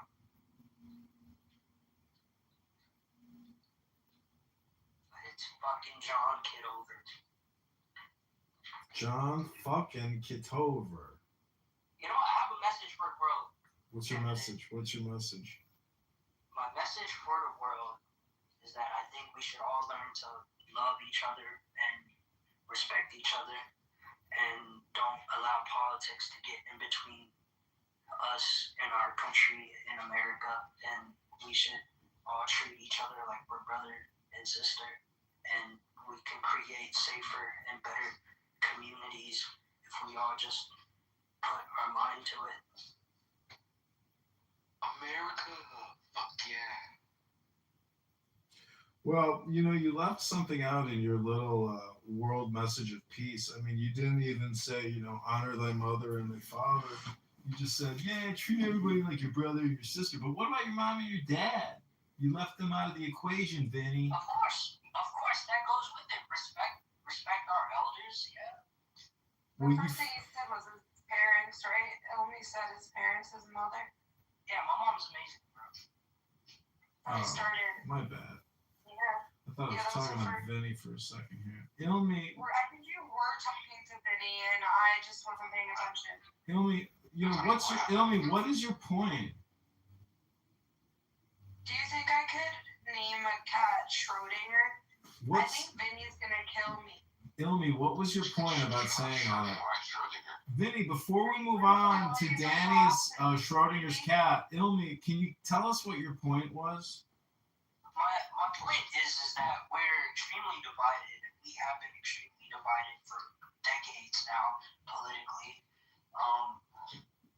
And it's just stupid, bro. And then all the racial tensions and just like stuff going on all over the world. And it's sad, bro. It's truly sad. Got it. So what was your point? Yeah, it's not gonna work this time, Mr. Candidate. Well, you're on my show. It's called What's the Point? The whole point of the show is just to constantly just keep saying what's the point. So, anyways. This reminds me of that other guy's show. Is that Galifianakis guy from Hangover? What's the point of your statement? The point is that this isn't very comical and you need a better niche. Well, I'm not trying to be funny here. What is it? I'm just trying to say, what's the point? That's the point. What's the point? That's the point. What's the point? That's the point. Got it. Okay, moderators. I've done my work here. We've gotten nowhere. He has no point.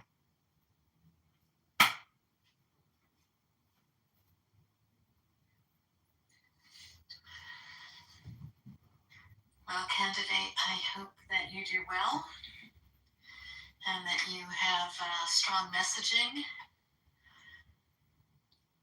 and get it out there so that people know what you're all about, what you stand for. Did politics for a long time in campaigns, and we need people who tell their truth and tell their narrative. So I hope that you continue on your path and help the people and show them how what you're going to do next is going to be informative for them and show them the road to a better world and a better life and a better community that they live in, and not to stand idle. And it's not just getting to the voting booth and flipping a switch or making a press, but it's about ensuring that what this United States of America was cemented on is something that we should continue in inviting different voices and not letting people just sit back on their laurels and let other people make decisions for themselves, but to get out there. And I wish you enormous luck and hope that the people who are listening understand the policies and things that you want to change, the things that you're committed to, and I wish you a lot of luck. Yeah, and try not to scapegoat anybody, candidate. And I typically don't like politicians to begin with. I feel like all politicians are kind of gangsters, just in suits for the most part. Candidate doesn't come off that way. Candidate's telling his line, his way, and I don't think he sounds like a politician. I think that he sounds like someone who is looking to represent others by listening to them and combining his wisdom with those of the people who are hopefully going to vote for him. I hope so. Because if they have shared values, that will be a winning team. It's time for the American people to also do their part in evaluating the people who are, and not just going into voting booths and putting switches on. Grace, I think a lot of the times though, most Americans only vote when it comes to they only know who to vote for when it comes to a president, but when it comes to local and who they're putting in for House of Representatives and Congress or just governors or mayors or local constables and things of that nature, they have no clue what the hell they're doing. That's been in the past. Right now, people's pockets are being hit all over the United States, and they want to hear from people who are going to make that change. Otherwise, they're not going to vote. They need people with a clear mind talking to them about what they're going to do about the high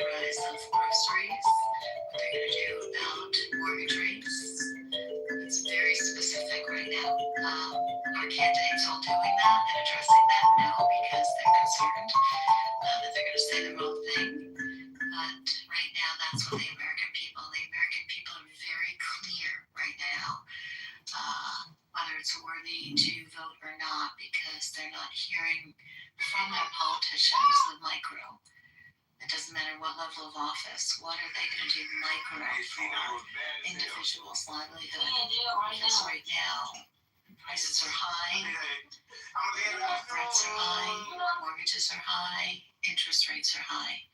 That's a lot of different people from different groups who are feeling it in the United States, let alone the people who are on the poorer levels, who are not getting, we just resolved, I think, a snap situation for people who are on the lowest income. It is law in the minds of those who felt it. We have marginalized those who are poor in the United States, and we usually don't hear from them. We did hear from them this time.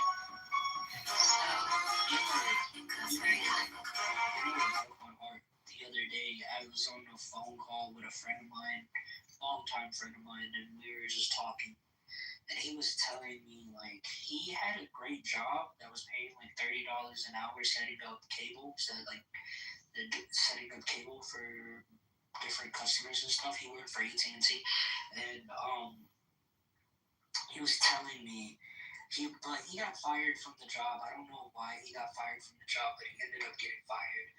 He was telling me, like, he just found a new job, but while being in between jobs, like, one night his daughter needed diapers, and he didn't have any diapers. He didn't have no money to get her diapers.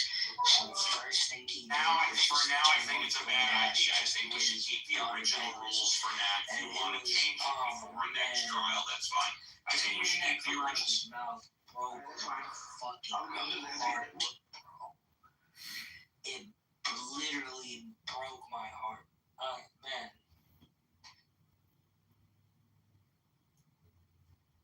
Hello.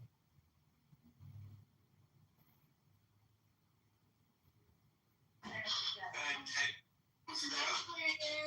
cop right there, good as hell. Me in the butt, and like he gave me like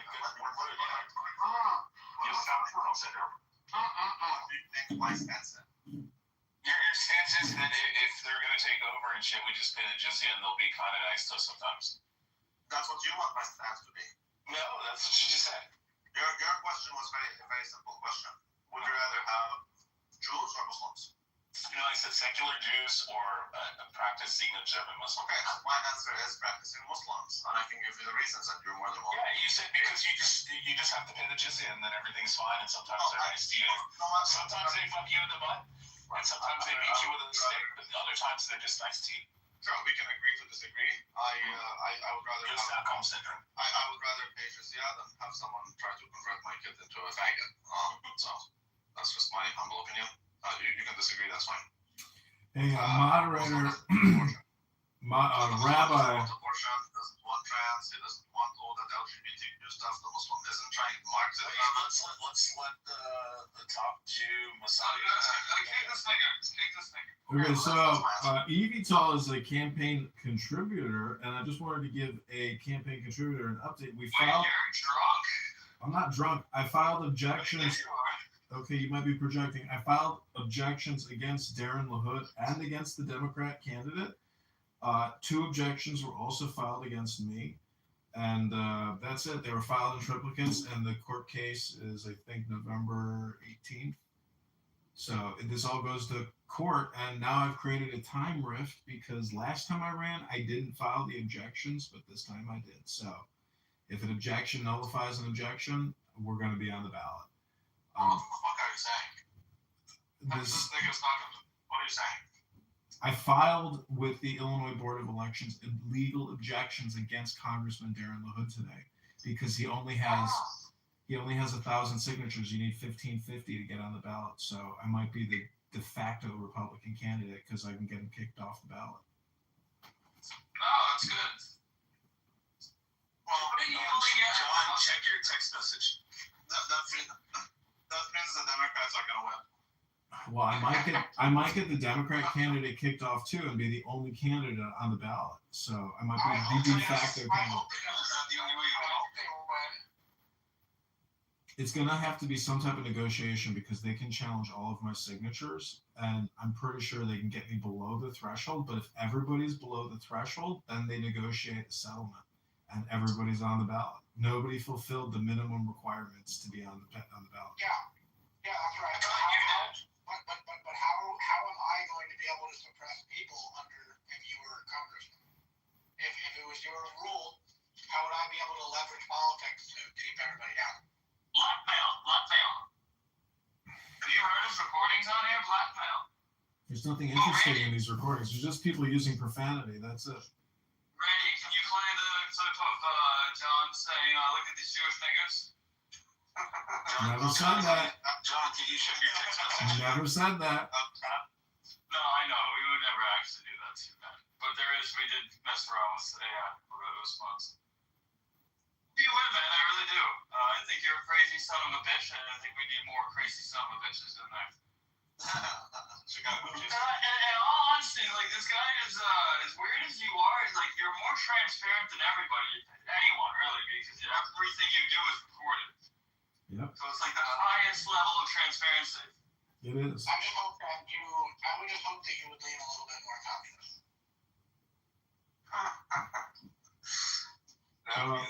I talked to Andrew Meyer is back on this app, and I asked him who are the communists, and he said China, you fucking idiot. You are drunk, you son of a bitch. I'm not drunk, dude. I should tell you, yes you are. I can tell you're drunk. I don't know if you think a half a beer is gonna make me drunk. I'm actually tired. You're slurring a few of your words. I've never heard you slur your words before. I'm not drunk. I didn't have any hard liquor or anything, but I'm tired. It's been an exhausting. Well, go get some rest. Yeah, it sounds like you had a good day, a big day. Well, I'm trying to draw Pepe into the barbecue roast.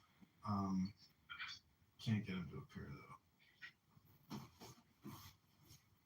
What's the barbecue roast? Like a Haitian thing? No, I was in Lou Fack's room yesterday and I roasted the shit out of Pepe in front of like 500 people. It was amazing. I'm child. I kept calling him a low IQ monkey gnat, a boxer who has N-word Tourette syndrome, and Pfizer needs to come out with a biopharmaceutical pill that Pepe can take to help him get rid of his N-word Tourette syndrome. And Lou Fax is like, I like this motherfucker.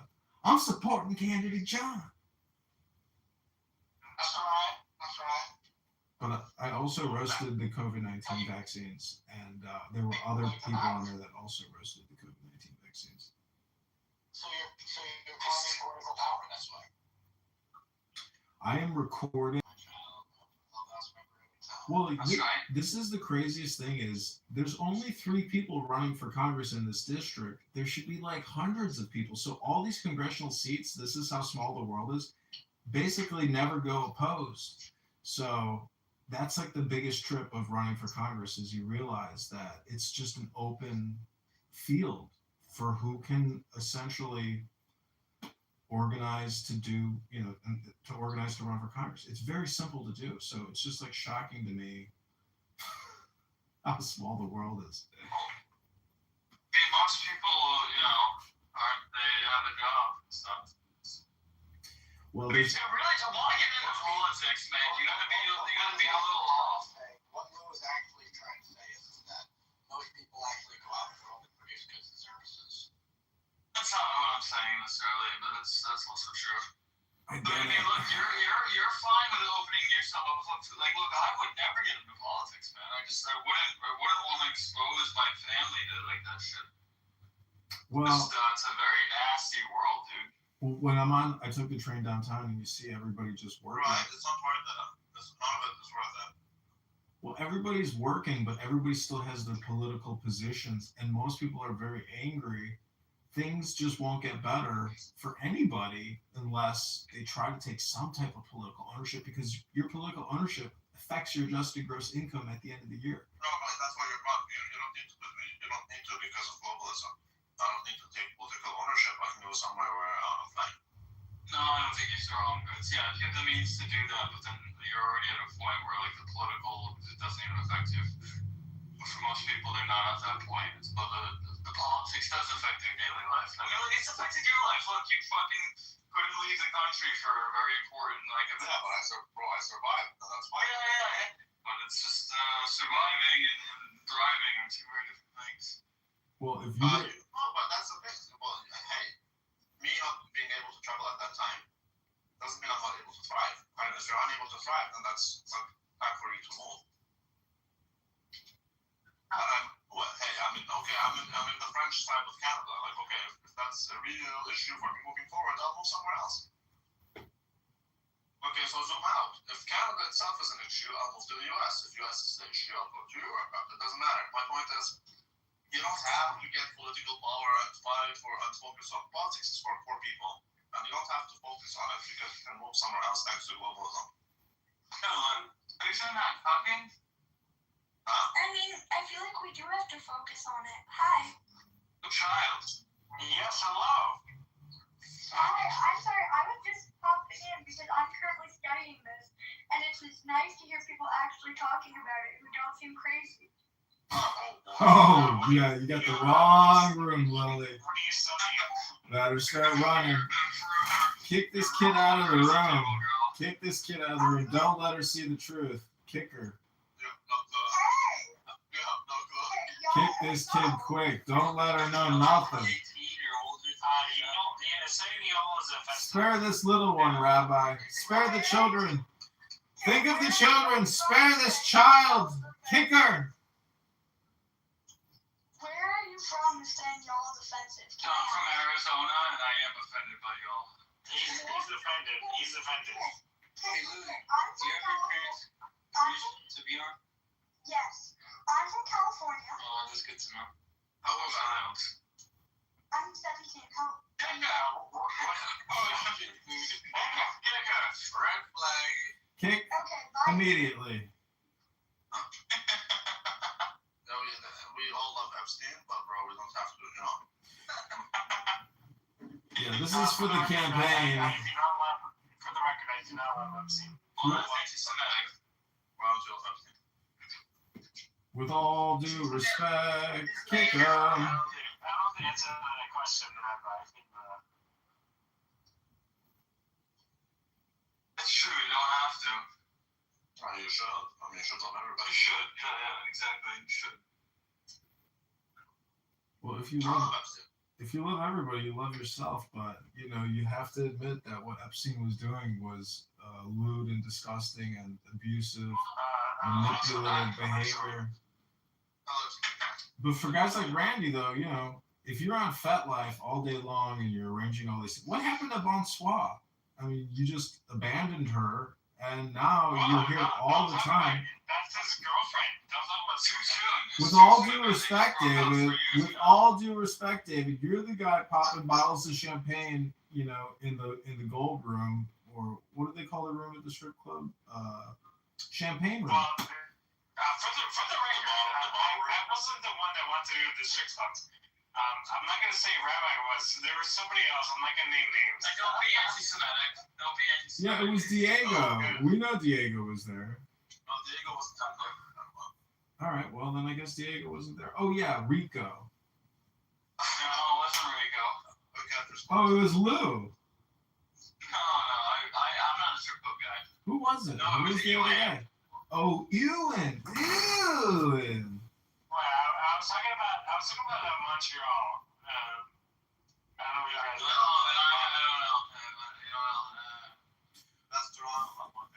Okay, so Evital, if you go to my Instagram, John Kitover, you can see an attorney who can represent the campaign, and he's on X. His name is Pericles the Great. He's got 250,000 followers, and Elon Musk retweets him.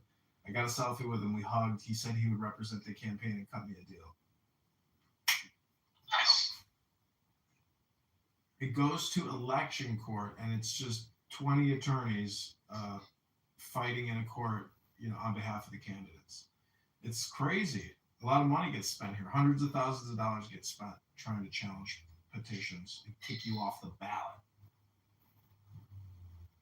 Little tiny courts. So John, with all due respect. With all due respect, what's your point? You you lost, like We haven't lost anything yet. We have filed 2 objections, and 2 objections have been filed against us. That's what's happening. Who's saying 100% of it? David! There's no chance. Listen, David, Mr. Toyman, you know, these import duty taxes have caused chaos in your Chinese manufacturing business. And, you know, I'm talking to Andrew Meyer. He's calling your manufacturers communists. I'm just wondering, do we need to put an extra 20% tax on the toy industry? With all due respect, David, put a little respect on this name. This is candidate John speaking here. I mean, we already have like 120% tariff, so it's no bueno. That has been suspended for 1 year. I will send a message to Trump if I get into Congress and say, only tax the toy industry and make sure the Bobadias, they don't eat for a couple of years, David. Put some respect on candidate John's name. Come on, David. We need your support in the campaign. Lou is an AI strategist. Evital's a donor. Rabbi's a consultant. CM is a schmuck. And Rich here, he's also a consultant. CM calls himself a mathematician. I asked him, you know, what's 300 times 1,000? He couldn't even tell me off the top of his head. He's got his fucking man bun. He's sitting there DJing at some Colombian parties with some... It's a lot to tell you. It's not in your... He chooses not to tell you about that. You know that this nigga's on weed, right? With all due respect, David, you know, you haven't said anything intelligent in 5 years of listening to you. And, you know, I'm just saying, with all due respect, that I've never heard you say anything really intelligent. I don't know if that's because you've never read a book in, you know, 3 years or 5 years, but with all due respect, David. Every single day, You can't make fun of the people who are. You can't make fun of people who are retarded, man, especially if you're running John. I love Lozada. Say hello to I agree with you, John. I haven't heard anything they say. Thank you. For 5 years. Listen, I do agree. Don't say anything. That's your personal preference. If you have nothing nice to say, don't say it. Walgreens' position is down 85% now.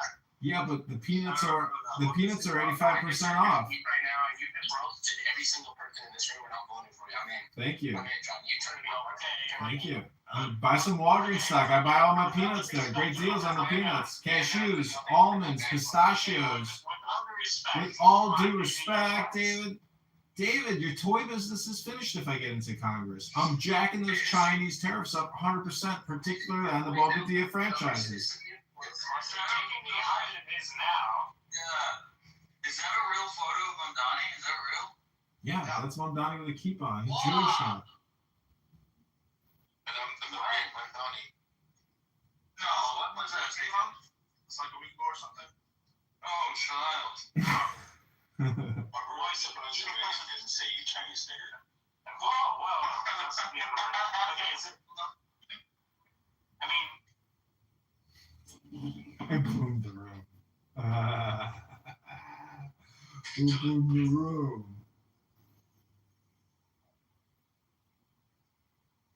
So I've seen his next any kind of champagne. Okay, who boomed the room? Who boomed the room? It was me. Yeah, let's come back to the replay to find out who it was. It was me. Who boomed the room? It was me. Who boomed the room? It was me. Just trying to get ahead of the curve here. Who boomed that room? Who boomed the room?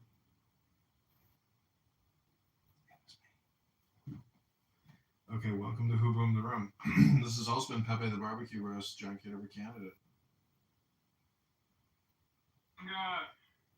Devata inside, no. Why are you wanting to vote the Rakshas and get stuck with their dharmas? Exam ना लेके आओ. ना.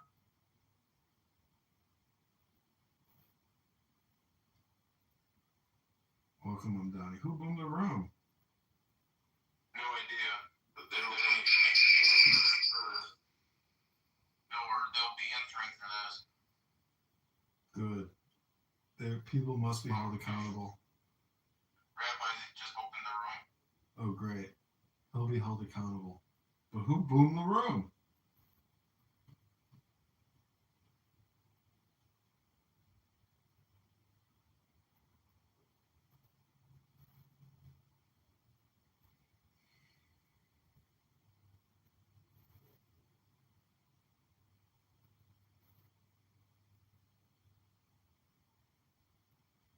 Okay. So he told the man, clear out. You're going to surely die if you eat the tree of knowledge of good and evil. Now let's go into Genesis, the 3rd chapter, and verse 1, and let's see the snake. Let's see the serpent, the devil, Satan. Verse 1, Genesis 3 and 1. Go ahead and read. Now the serpent was more subtle than any beast of the field which the Lord God had made. Now you know what subtle means? That means like underhanded or real cunning, deceitful. Go ahead and read. And he said unto the woman, yeah, as God said, ye should not eat of every tree of the garden. Oh, he asked us, did God say that you can't eat nothing? Wait a minute. God didn't say that. But first of all, how did you know that God mentioned anything in regards to the garden and fruits? See? Go ahead and read. And the woman said unto the serpent, we may eat of the... I don't know if I wasn't they had have heard me. No, but there's a couple of trees in there. I like Mixed Ed. Like I like Mixed Ed. And he's a lawyer too. Yeah. So like the divulging trade secrets. Yeah, literally, if you ever need a lawyer, we're going to turn to. I think Mixed Ed can be a superstar. His problem is that he's too emotional. Like he's almost as bad as a normal bro. I love him. At least he's honest. At least he's honest and direct. So I like that. Honest? I haven't seen that from him. Bullshit. What are you talking about? Like he will present his view directly and forcefully, right? Yeah, no, I've never seen him not be that way. I mean, I wouldn't say I've never seen him not be that way. He's mostly that way, though. In fact, he was one of the only ones I like jokingly said it in a very Jewish room. It's like a serious conflict like that, but I was like, Bima, was I so mean to you? I wasn't mean to you, Bima. Sorry, Bima, I wasn't mean to you. I was trying to help you. Maybe I was being mean to try to like wake you up or something, but I wasn't like being mean. Maybe I could. You were mean to me. Well, you know, this is the thing. It's like all I can say is I'm sorry. Will you forgive me? Was it that bad? No, I mean, I had to lean into it, and like I said to myself, why should I care? You know, like, all that type of stuff. But I was offended for a while, and it hurt. I would laugh about it, but I'd leave and I'd be upset about it, and then I try to understand why the heck do I care what some guy on Clubhouse says about me? But yeah, I got over it. I forgive you. All right, well, glad that's settled. So I came in the room because ASMR. I wanted to do an ASMR show with you. What's an ASMR show about? Well, we can start with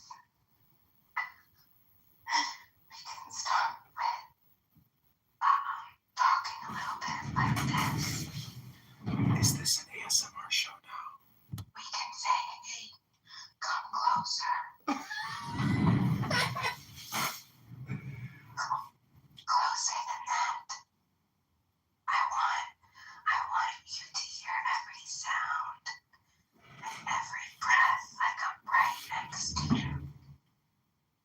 And I want you to take a deep breath with me.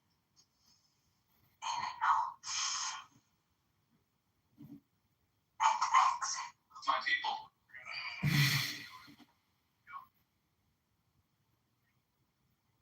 made it through the day today. Even the parts we didn't think we'd make it through.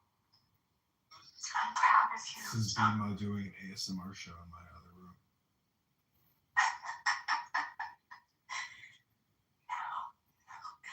Now I want you to just let yourself melt a little bit. Just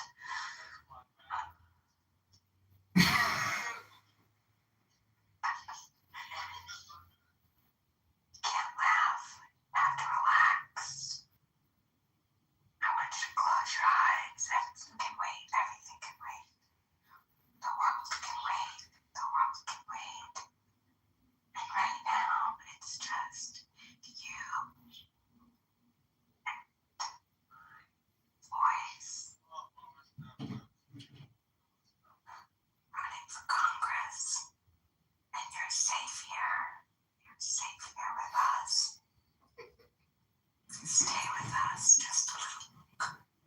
Probably the most effective video I'll shoot today.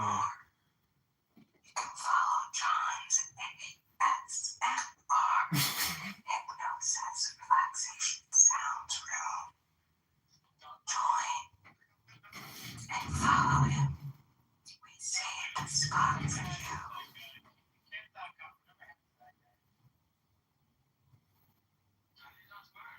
Wow, that was like the best video I probably filmed today. I'm going to mute them. Now I'm going to play for you the kalimba. And if you want to do more ASMR while I'm playing this kalimba, and we create some ASMR pleasures together, that will really be super cool for the campaign.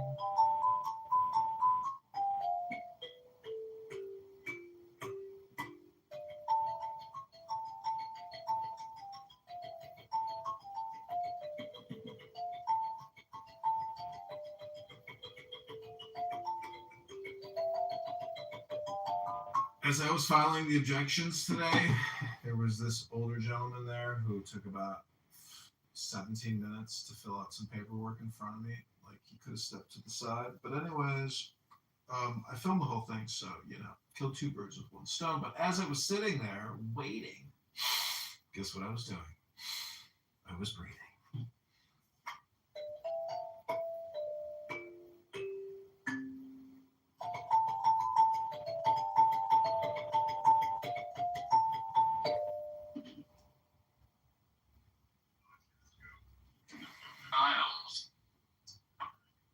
Well, I just want to say that I hope you guys have another great night and a lot of fun with DJ Rabbi here hosting the room, bringing you all the super intelligence you guys have ever been looking for. The guy is the best financial advisors I've ever come across. This guy can really pick them. He can really beat you in darts.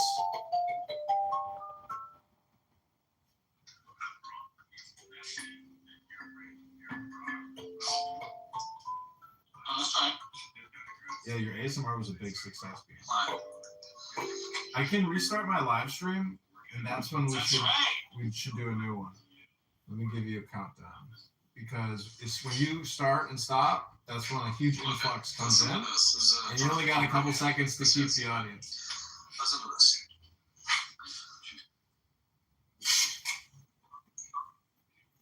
Hello, everybody on Cookhouse.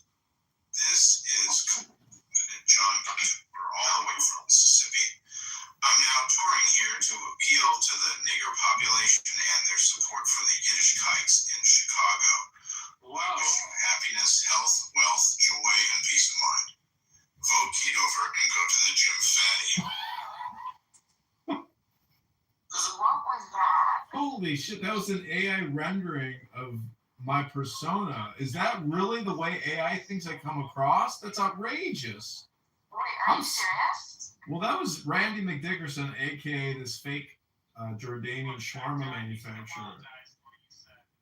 You know what, David? I'm putting 185% tax on your toy business as soon as I get into Congress, with all due respect. Oh my God, that was horrible. That was awful. Can we go back to the ASMR now? You gotta listen to that stuff before you play it.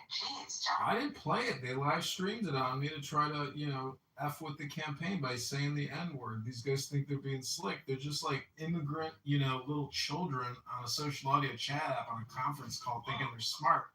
This guy can't pick a stock better than a 10-year-old. This guy's a drooler. Oh, wow, he's good at Excel sheets. The guy was a goat herder for his, childhood. You're a master debater. With all due respect, David. Yeah, take off the DE. So, why did J.D. Vance kiss Erica Kirk that way? Was that an AI video of them, hugging and kissing? I mean, wow. That was passionate. But why won't she convert to Christianity? What's the big deal?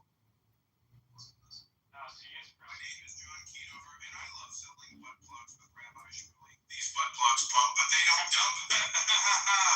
Open your legs, but keep your minds closed and come serve Israel with Congressman Kitover. That's a good one. Clip it. Clip it. We need to, but you need to, like, it's still us. It's still not so good. It sounds okay. Let's go. We gotta play over video of somebody breaking It sounds like a business. It does sound like it, but it just doesn't sound like you need to work with it for it to actually sound real. It does, yeah. It does Issa sound Cunt is here. Hi, Issa. Big day on the campaign trail today. 2 objections have been filed against the opponent, Darren LaHood, the incumbent Congressman. LaHood Darren challenged. We got kicked. Bima was doing ASMR just a minute ago, so I restarted my YouTube live.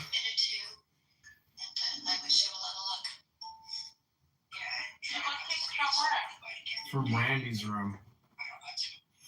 Oh, who was there? Bunch of stupid F words, the usual. Who? David Bobadilla. So Bima, I restarted all my YouTubes, and let's go back to the ASMR relaxation mode. Issa Cunt, who is that on my PTR? Is that me or Stephen Miller? I'll tell you right now. Stephen Miller. Correct. Okay, we have a lot of people dumping into the YouTube live right now. This is an ASMR with our good friend Bima. Bima is a world famous ASMR artist. Take it away, Bima.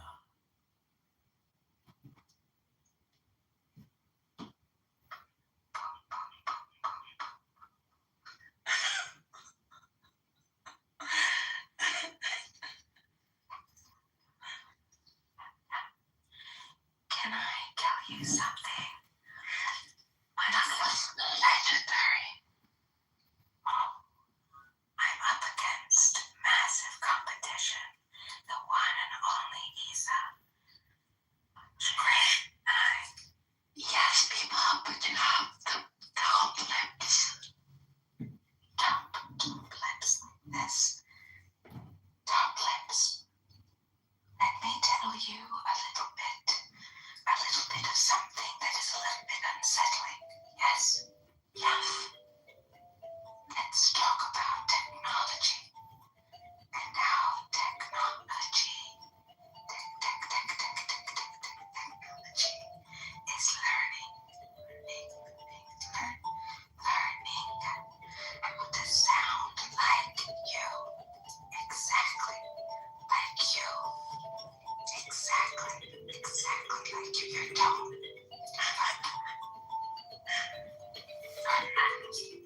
How did you get those lips so pumped? Is it the bee? It was the bee. It stung you. It bit me with its mandibles. I will get some bees to do that tonight too. Issa's too good for me. Issa, keep talking, tell us more. Teach me. I don't know what to say.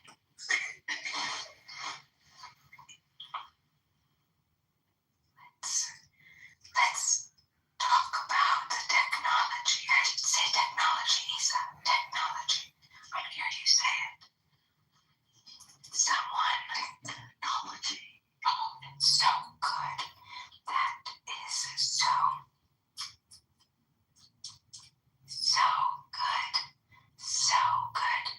So technology. Someone only needs 3 seconds of your voice, Issa. 3 seconds, and suddenly they can make you say anything. Apologies you never gave. Confessions you never made.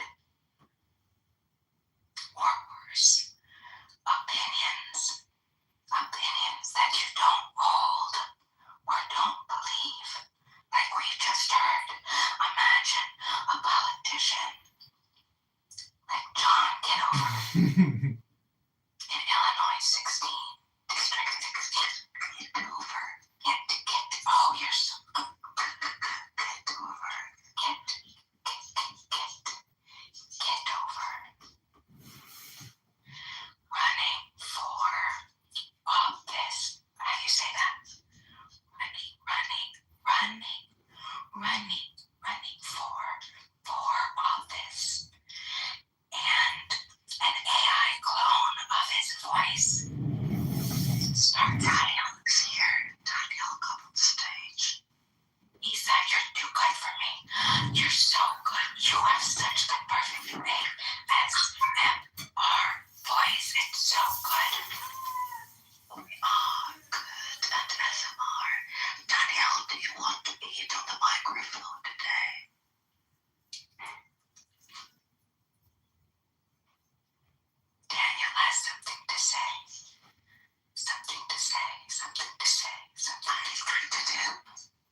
What the hell was that? That's Daniel. That's Daniel right there. I was wondering which Daniel that was. Now I know. That's our Daniel.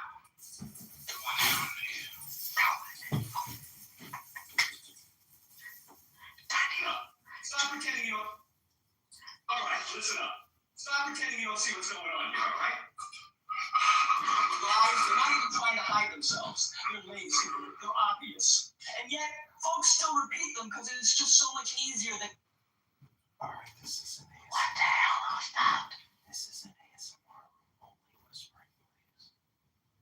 We were talking about the technology. It can copy you, copy you, copy you. With just three seconds of your voice. And then boom. Why are you shouting? Same things. Stop screaming in my ears.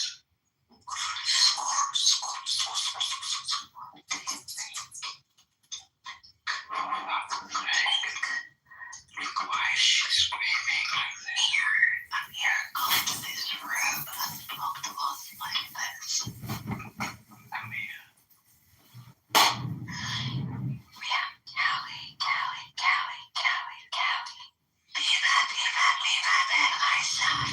Isa. Whispering. How is she whispering? Why do you keep whispering over me? I'm sorry. My God, she keeps on whispering over me. That's all. Yes. Daniel, that's good. That's good, Daniel. This will be perfect. Any other night when I go to sleep and my hubby is sleeping, but today he's not here, and I'm just wasting this on nothing. I know, right? That coyote.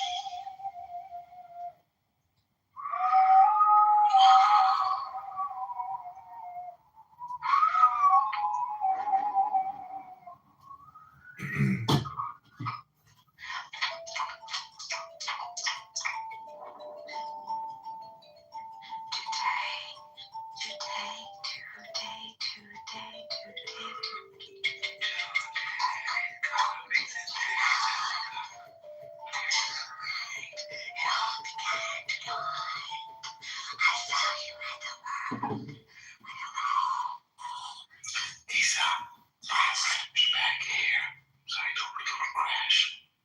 What? Crash back. Bring him here. Oh, that's very trash, but hold on.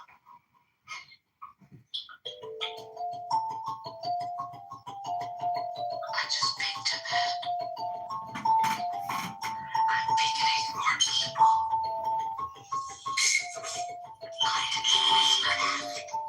Whisper fast, because it's really loud. You must protect our voices. We miss you.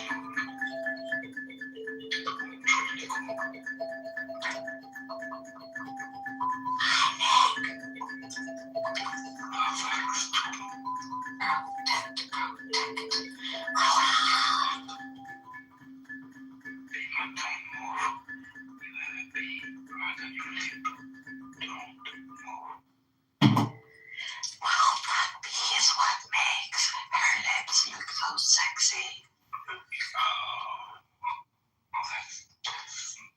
It's very smart. Efficient, yeah. Do you have any extra bees? It's like a lilac. Hey, girls. You get What are you doing? called by bees, and you get sensitive. So, you know, it also works on other parts. All right, everybody, this is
This is ASMR by John.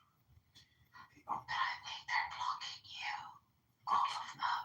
That's okay. No. They know you're here. Believe me, they want to come in so bad. But they just don't. No, no. They don't want to indulge. They know. They can see it. They know what we're doing here. They really want to be here, but they're afraid.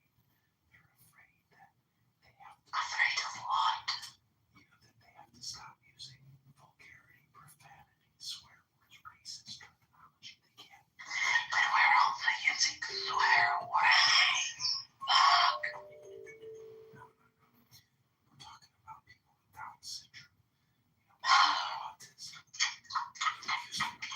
don't use the word retard anymore. Anyways, invite people to the room. There's only one rule to the room. That's you have to whisper.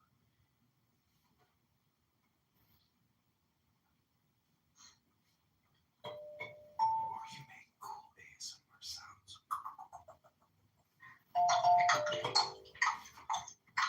No. Bing, bing, bong, bong. You can do a bing, bing, bong, bong. Anybody? That is not ASMR.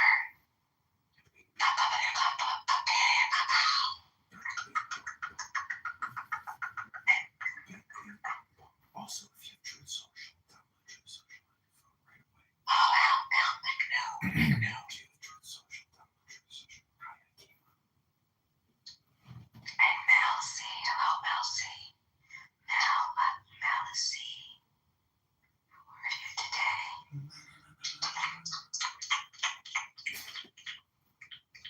Today we listen to a quote by Alan Watts. Hey, I want to tell you something beautiful, Mel C. Mel C. Through your eyes, the universe is perceiving itself. You aren't just looking at the world. The world is looking back through you, Melcy. Every breath you take, Melcy. Every move you make. Every thought you take. Every thought that sparks will be watching you.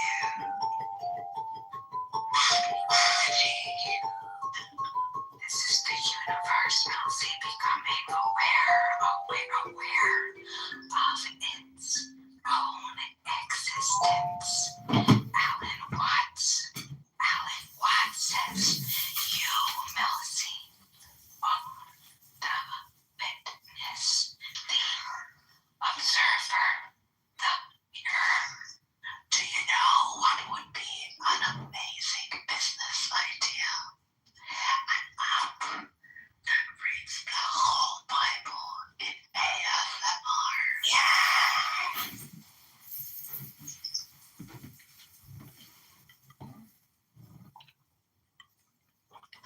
365 days of God whispering to you. You mean our Bible or your Bible? Yeah, my Bible, because it's longer. You only have the Old Testament. How much reads exactly a year? Yeah, well, because you read less. We choose ours, that's it. Our Bible has God, the original, and the sequel. We cannot start from the second one, it doesn't make sense. What? We cannot start from the second one, we need to start from the first book.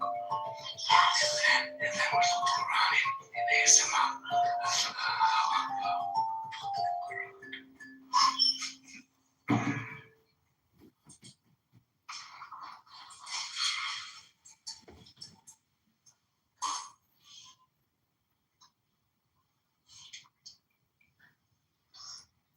Just remember this. It would be very fun to make it more sexual. Oh my god. Isn't it already sexual? you read the one about Muhammad the man of This is the funniest remember. Rode him all night long. Yes, but that is the hadith, isn't it? Where's the Quran? Potato, potato. I think I need that like the sound of goats walking.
at this mic. You don't just do anything to me. I give it to me.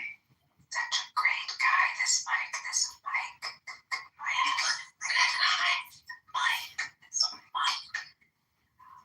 Love. Sorry.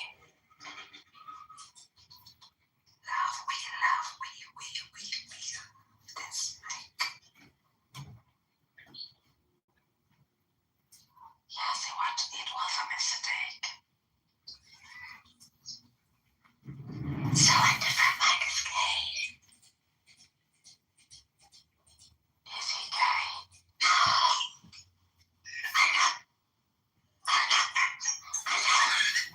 I don't think he's gay. No, he's not gay. Another mic, I think is what you said. Oh no, I said, can I get another swear word, please? Sure. No, I called him a faggot, not gay. And in order to, you don't, I mean, you can't be a faggot and be hetero. It's all the same. Sorry, I'm Gen X. We have everything. It is not the same. Lisa, welcome Thank to you. Tia Uma. This is an ASMR room, Tia Uma. Yes, I am. Thank you.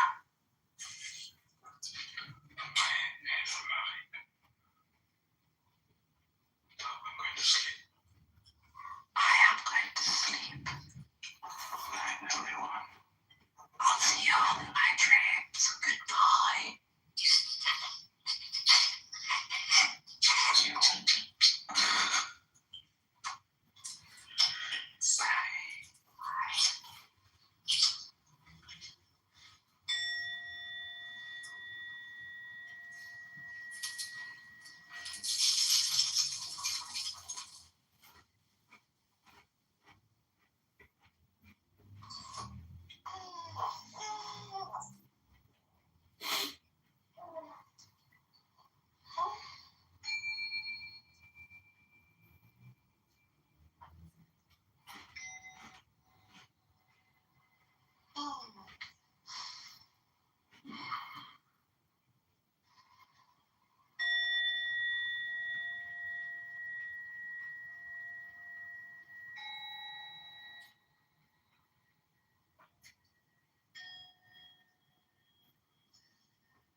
Come home.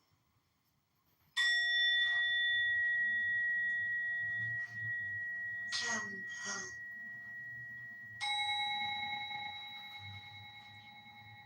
Home. Where's that?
walk together.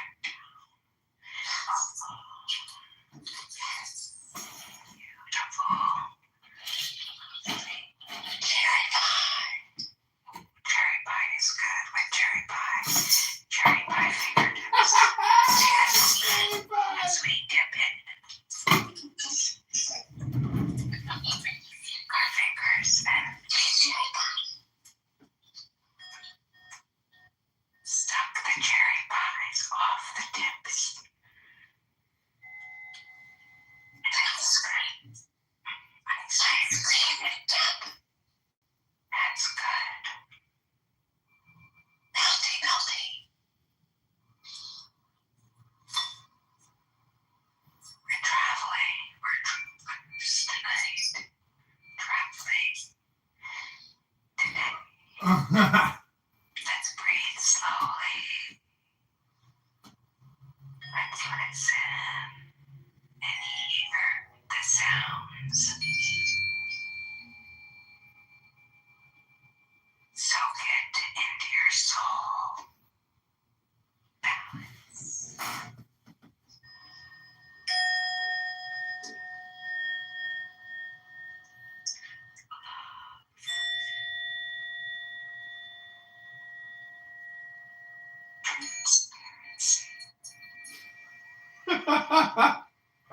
Responsibility.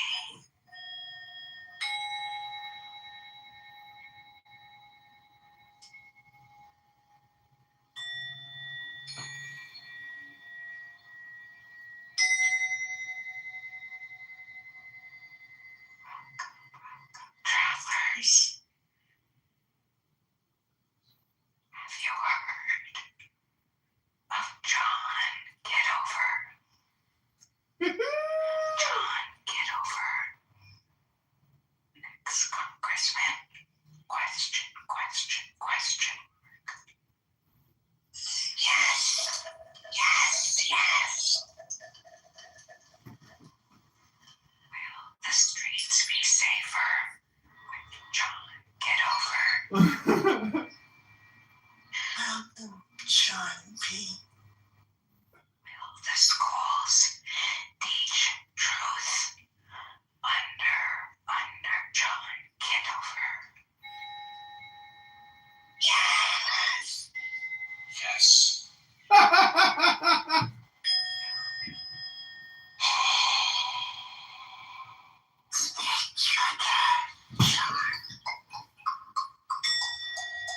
This is so funny, dude.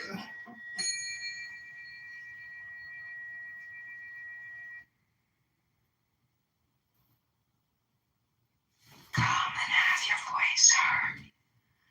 Your voice must be heard. You must be heard. Come. Who comes and has balls?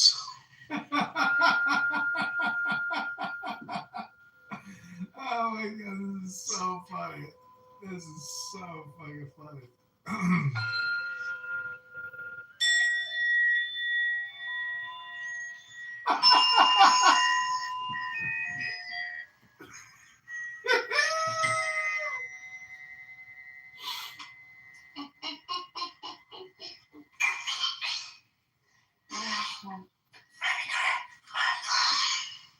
You're so beautiful.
Rejection.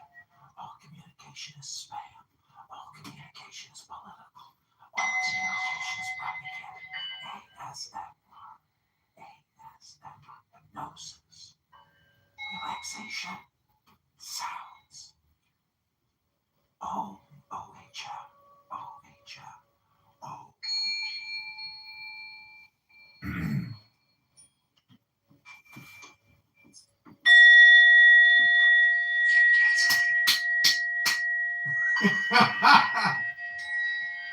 Pfizer, Moderna, J&J, AstraZeneca, Medicaid,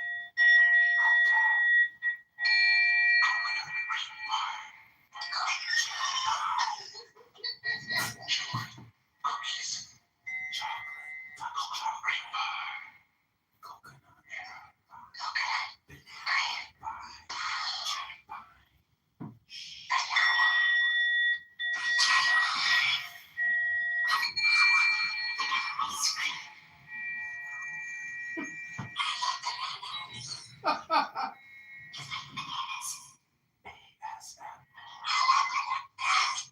Banana, banana.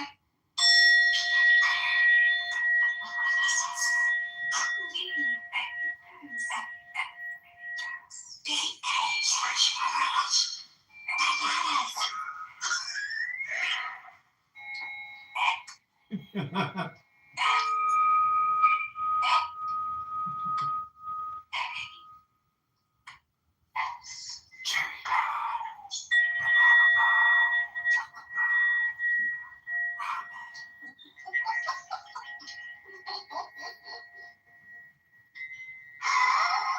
New York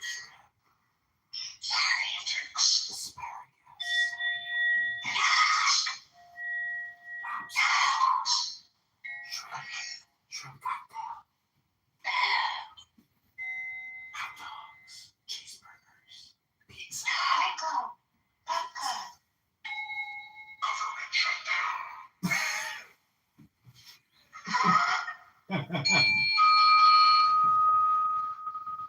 back open for business, borrowing, spending, taxing.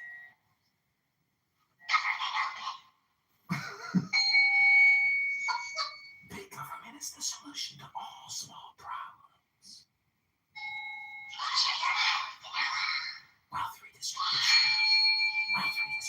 is just another name for a liberal. Minimum basic income, universal basic income. It's all fiat currency. Trust the Federal Reserve. Always trust the Federal Reserve. They always trust the economy.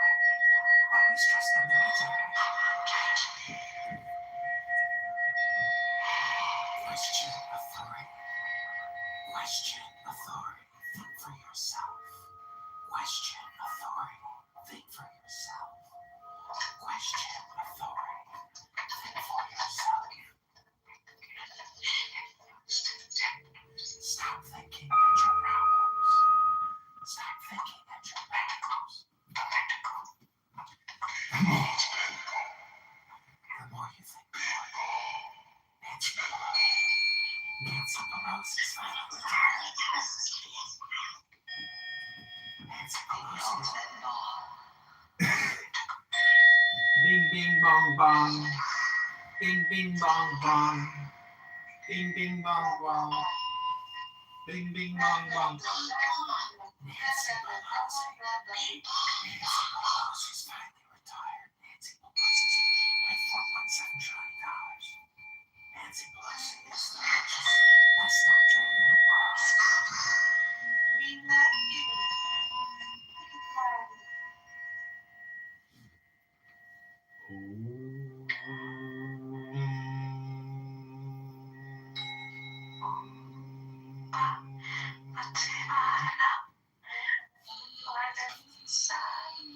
Oh my God.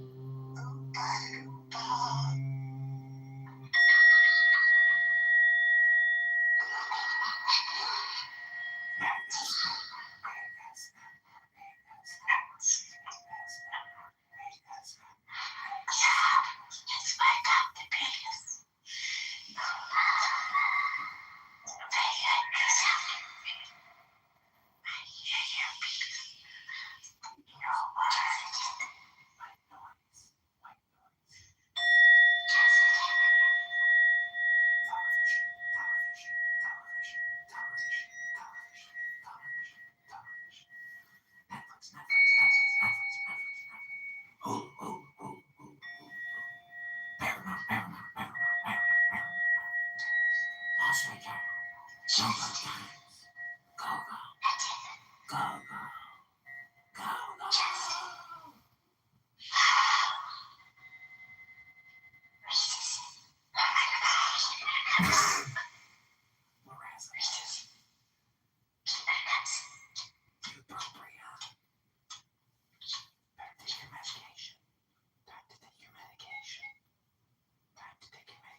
Southwest Nigeria, Christian genocide.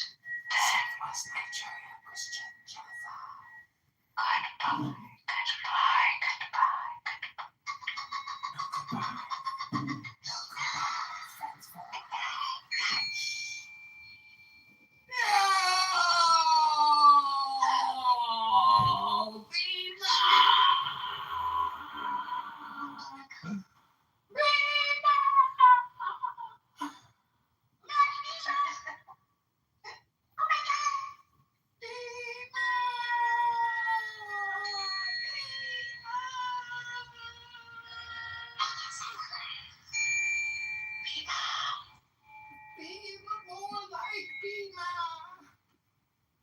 Wealth redistribution, minimum basic income, universal basic income.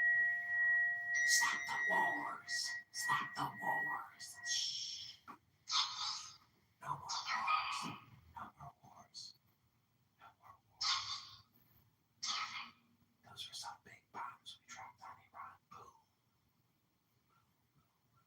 Bing, bing. Bong, bong. SNAP benefits for all. Snap, snap, snap, snap, snap, snap, snap. COVID-19 vaccines. Y'all. Give me so loud, so loud. Give me more Bill Gates. Bill Gates. Bill Gates. Bill Gates lives inside my arm. Hi, Bill Gates. Oh my gosh. Bill Gates.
Okay, thanks for being here.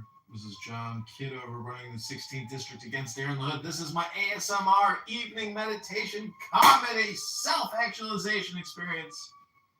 We are running to unseat and defeat Darren LaHood in Illinois 16. Hero, welcome to the room. Are you feeling courageous today, Hero? Brave? What about you, Nick? Did you enjoy the show? I thought we crushed it tonight. Craig, Mel, Melissa, any final comments before we end this room and wrap it up?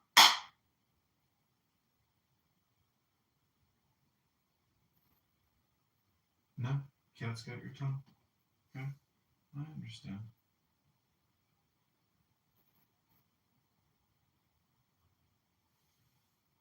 Okay, thank you, Melissa. Thank you for being here. It's been a lot of fun.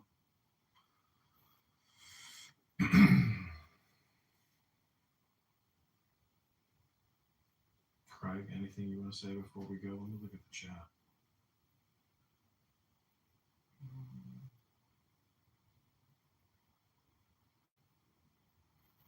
Okay, that was a killer show.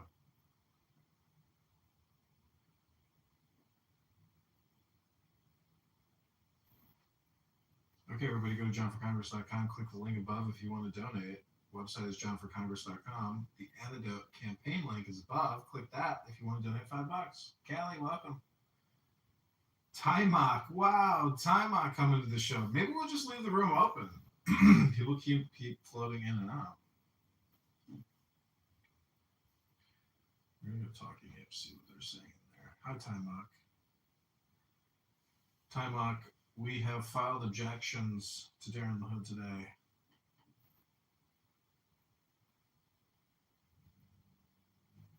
Can we hear them? No.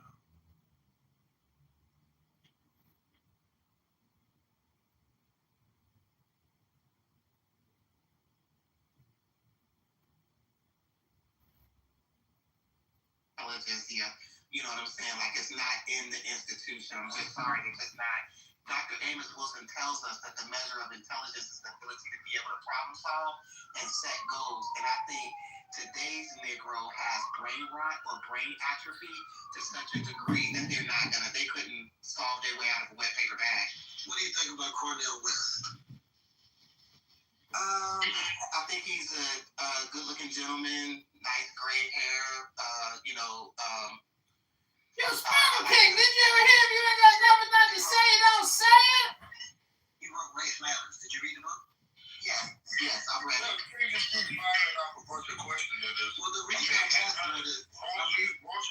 would you think about your thoughts and your statements? Did you because Sparkle has a interesting. So what's a lot different point though? Right? You just think that the majority, what the majority of racists don't support Israel. I would say white racists, yes, they don't. They would either be ambivalent or they would be against Israel. I mean, but by that you just mean a very kind of you mean a very so specific brand of racist, like anti-Semites. That's what you're saying. No, I mean, I'm sure you've spoken with like people who are out. They admit they're racist, like they're white nationalists or white nationalists or black nationalists. Sure. I know what you're talking about. Yeah. So they're very They generally are tribal people. Yeah, but what I'm saying is anti-Semitism is a subset of racism. So like, all these things are going to be true. Like, you're going to be a racist or not anti-Semite. Generally, you're going to be your own in-group. So that's where Jews are kind of peculiar because the reason why, like, for example, I'm looking at Daniel Nero's profile pictures. It's like considered some like white, 4 foot 11. people are, especially white people, would often exclude them is because, well, yeah, I can consider you white and you can say you're part of my tribe, but ultimately you have your own tribe, the Jewish community, and your affinity to that Jewish tribe almost always is stronger than your affinity to the whiteness that you have. And so just because these people are tribal by nature, they can sense that, and they're like, okay, well, he has his own tribe, so he's not one of us. And so that's just a way of quickly otherizing people. And I think that's what everybody does to an extent. Yeah, but they don't do that nearly as much to Catholics, for example. Right? Like, there's a lot of white nationalists, like, that are very anti-Catholic, and a lot of them are actually anti-Christian altogether. Yes, they think we're like a Jewish psyop.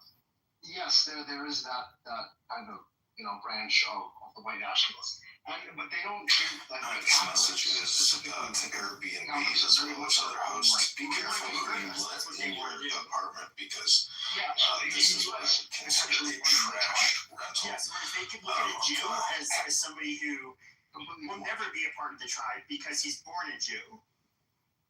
But us Christians, we can be converted to, I don't know, becoming a fucking Odinist or some shit and doing our cringe, pagan bullshit. Why do you think that is? Well, because, they think, there's like Adam Green, who's been doing this for quite a while, and then Timothy, you're off mute. Wait, is Adam Green a white nationalist? I don't think he's a white nationalist, at least as far as I know. But he's somebody who, I don't even know if he's Jewish. He might even be. I don't know. But Adam. No, I don't think he's Jewish, but he's definitely very anti-Christianity. Yes, so he's somebody who's for years been pushing this. That Christianity was one of the greatest ups by the Jews. It's to get us ultimately subordinate to Jewish people, to worship a Jewish Messiah, yada yada yada. To worship the Jewish God. Yes, and then basically we have, they have their no-high laws. We have our 10 Commandments, which it's kind of goes off of that. And so he basically is just like, yeah, you white people are just, or you people in general, I shouldn't say white people.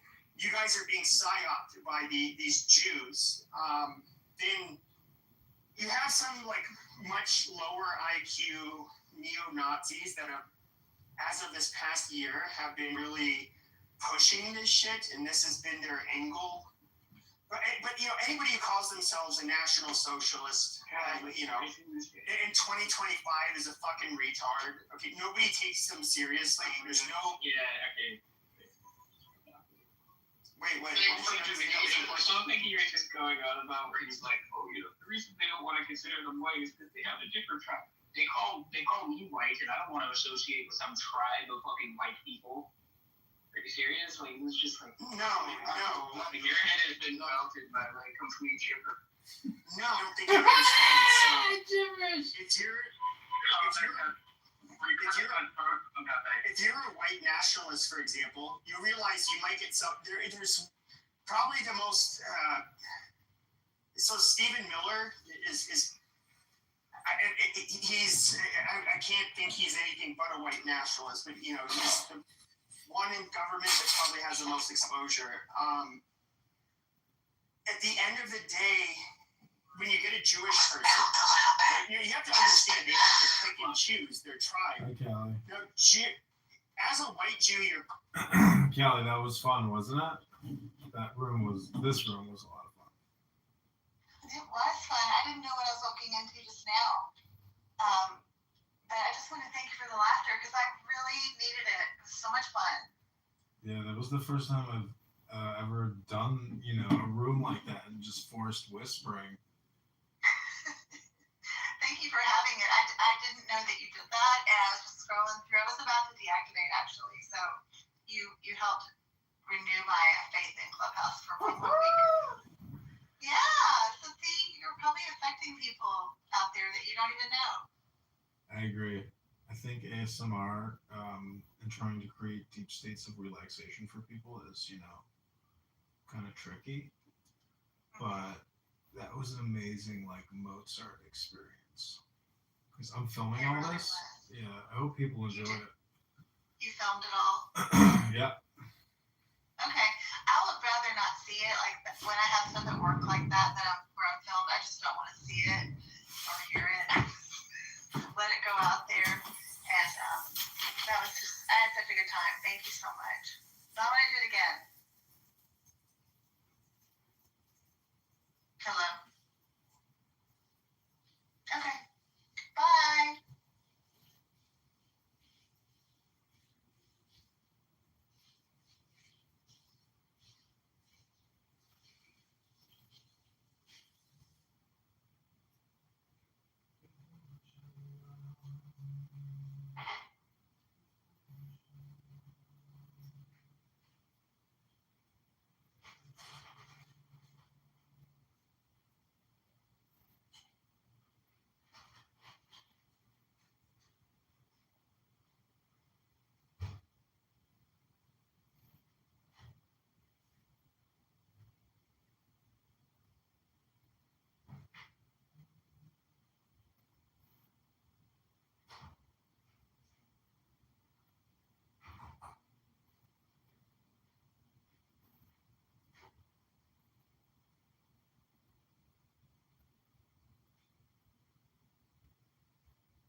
Okay, I hope you guys enjoyed this ASMR experience. Health, wealth, love, peace of mind, happiness, and strength. This is candidate John Kitover running the 16th district against Darren the Hood.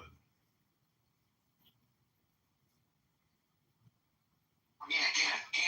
Look out.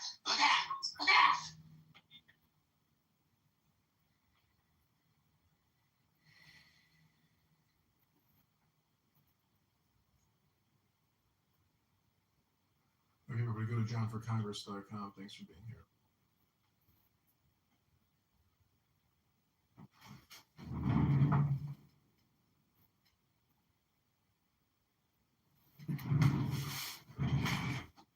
Go to johnforcongress.com. Thanks.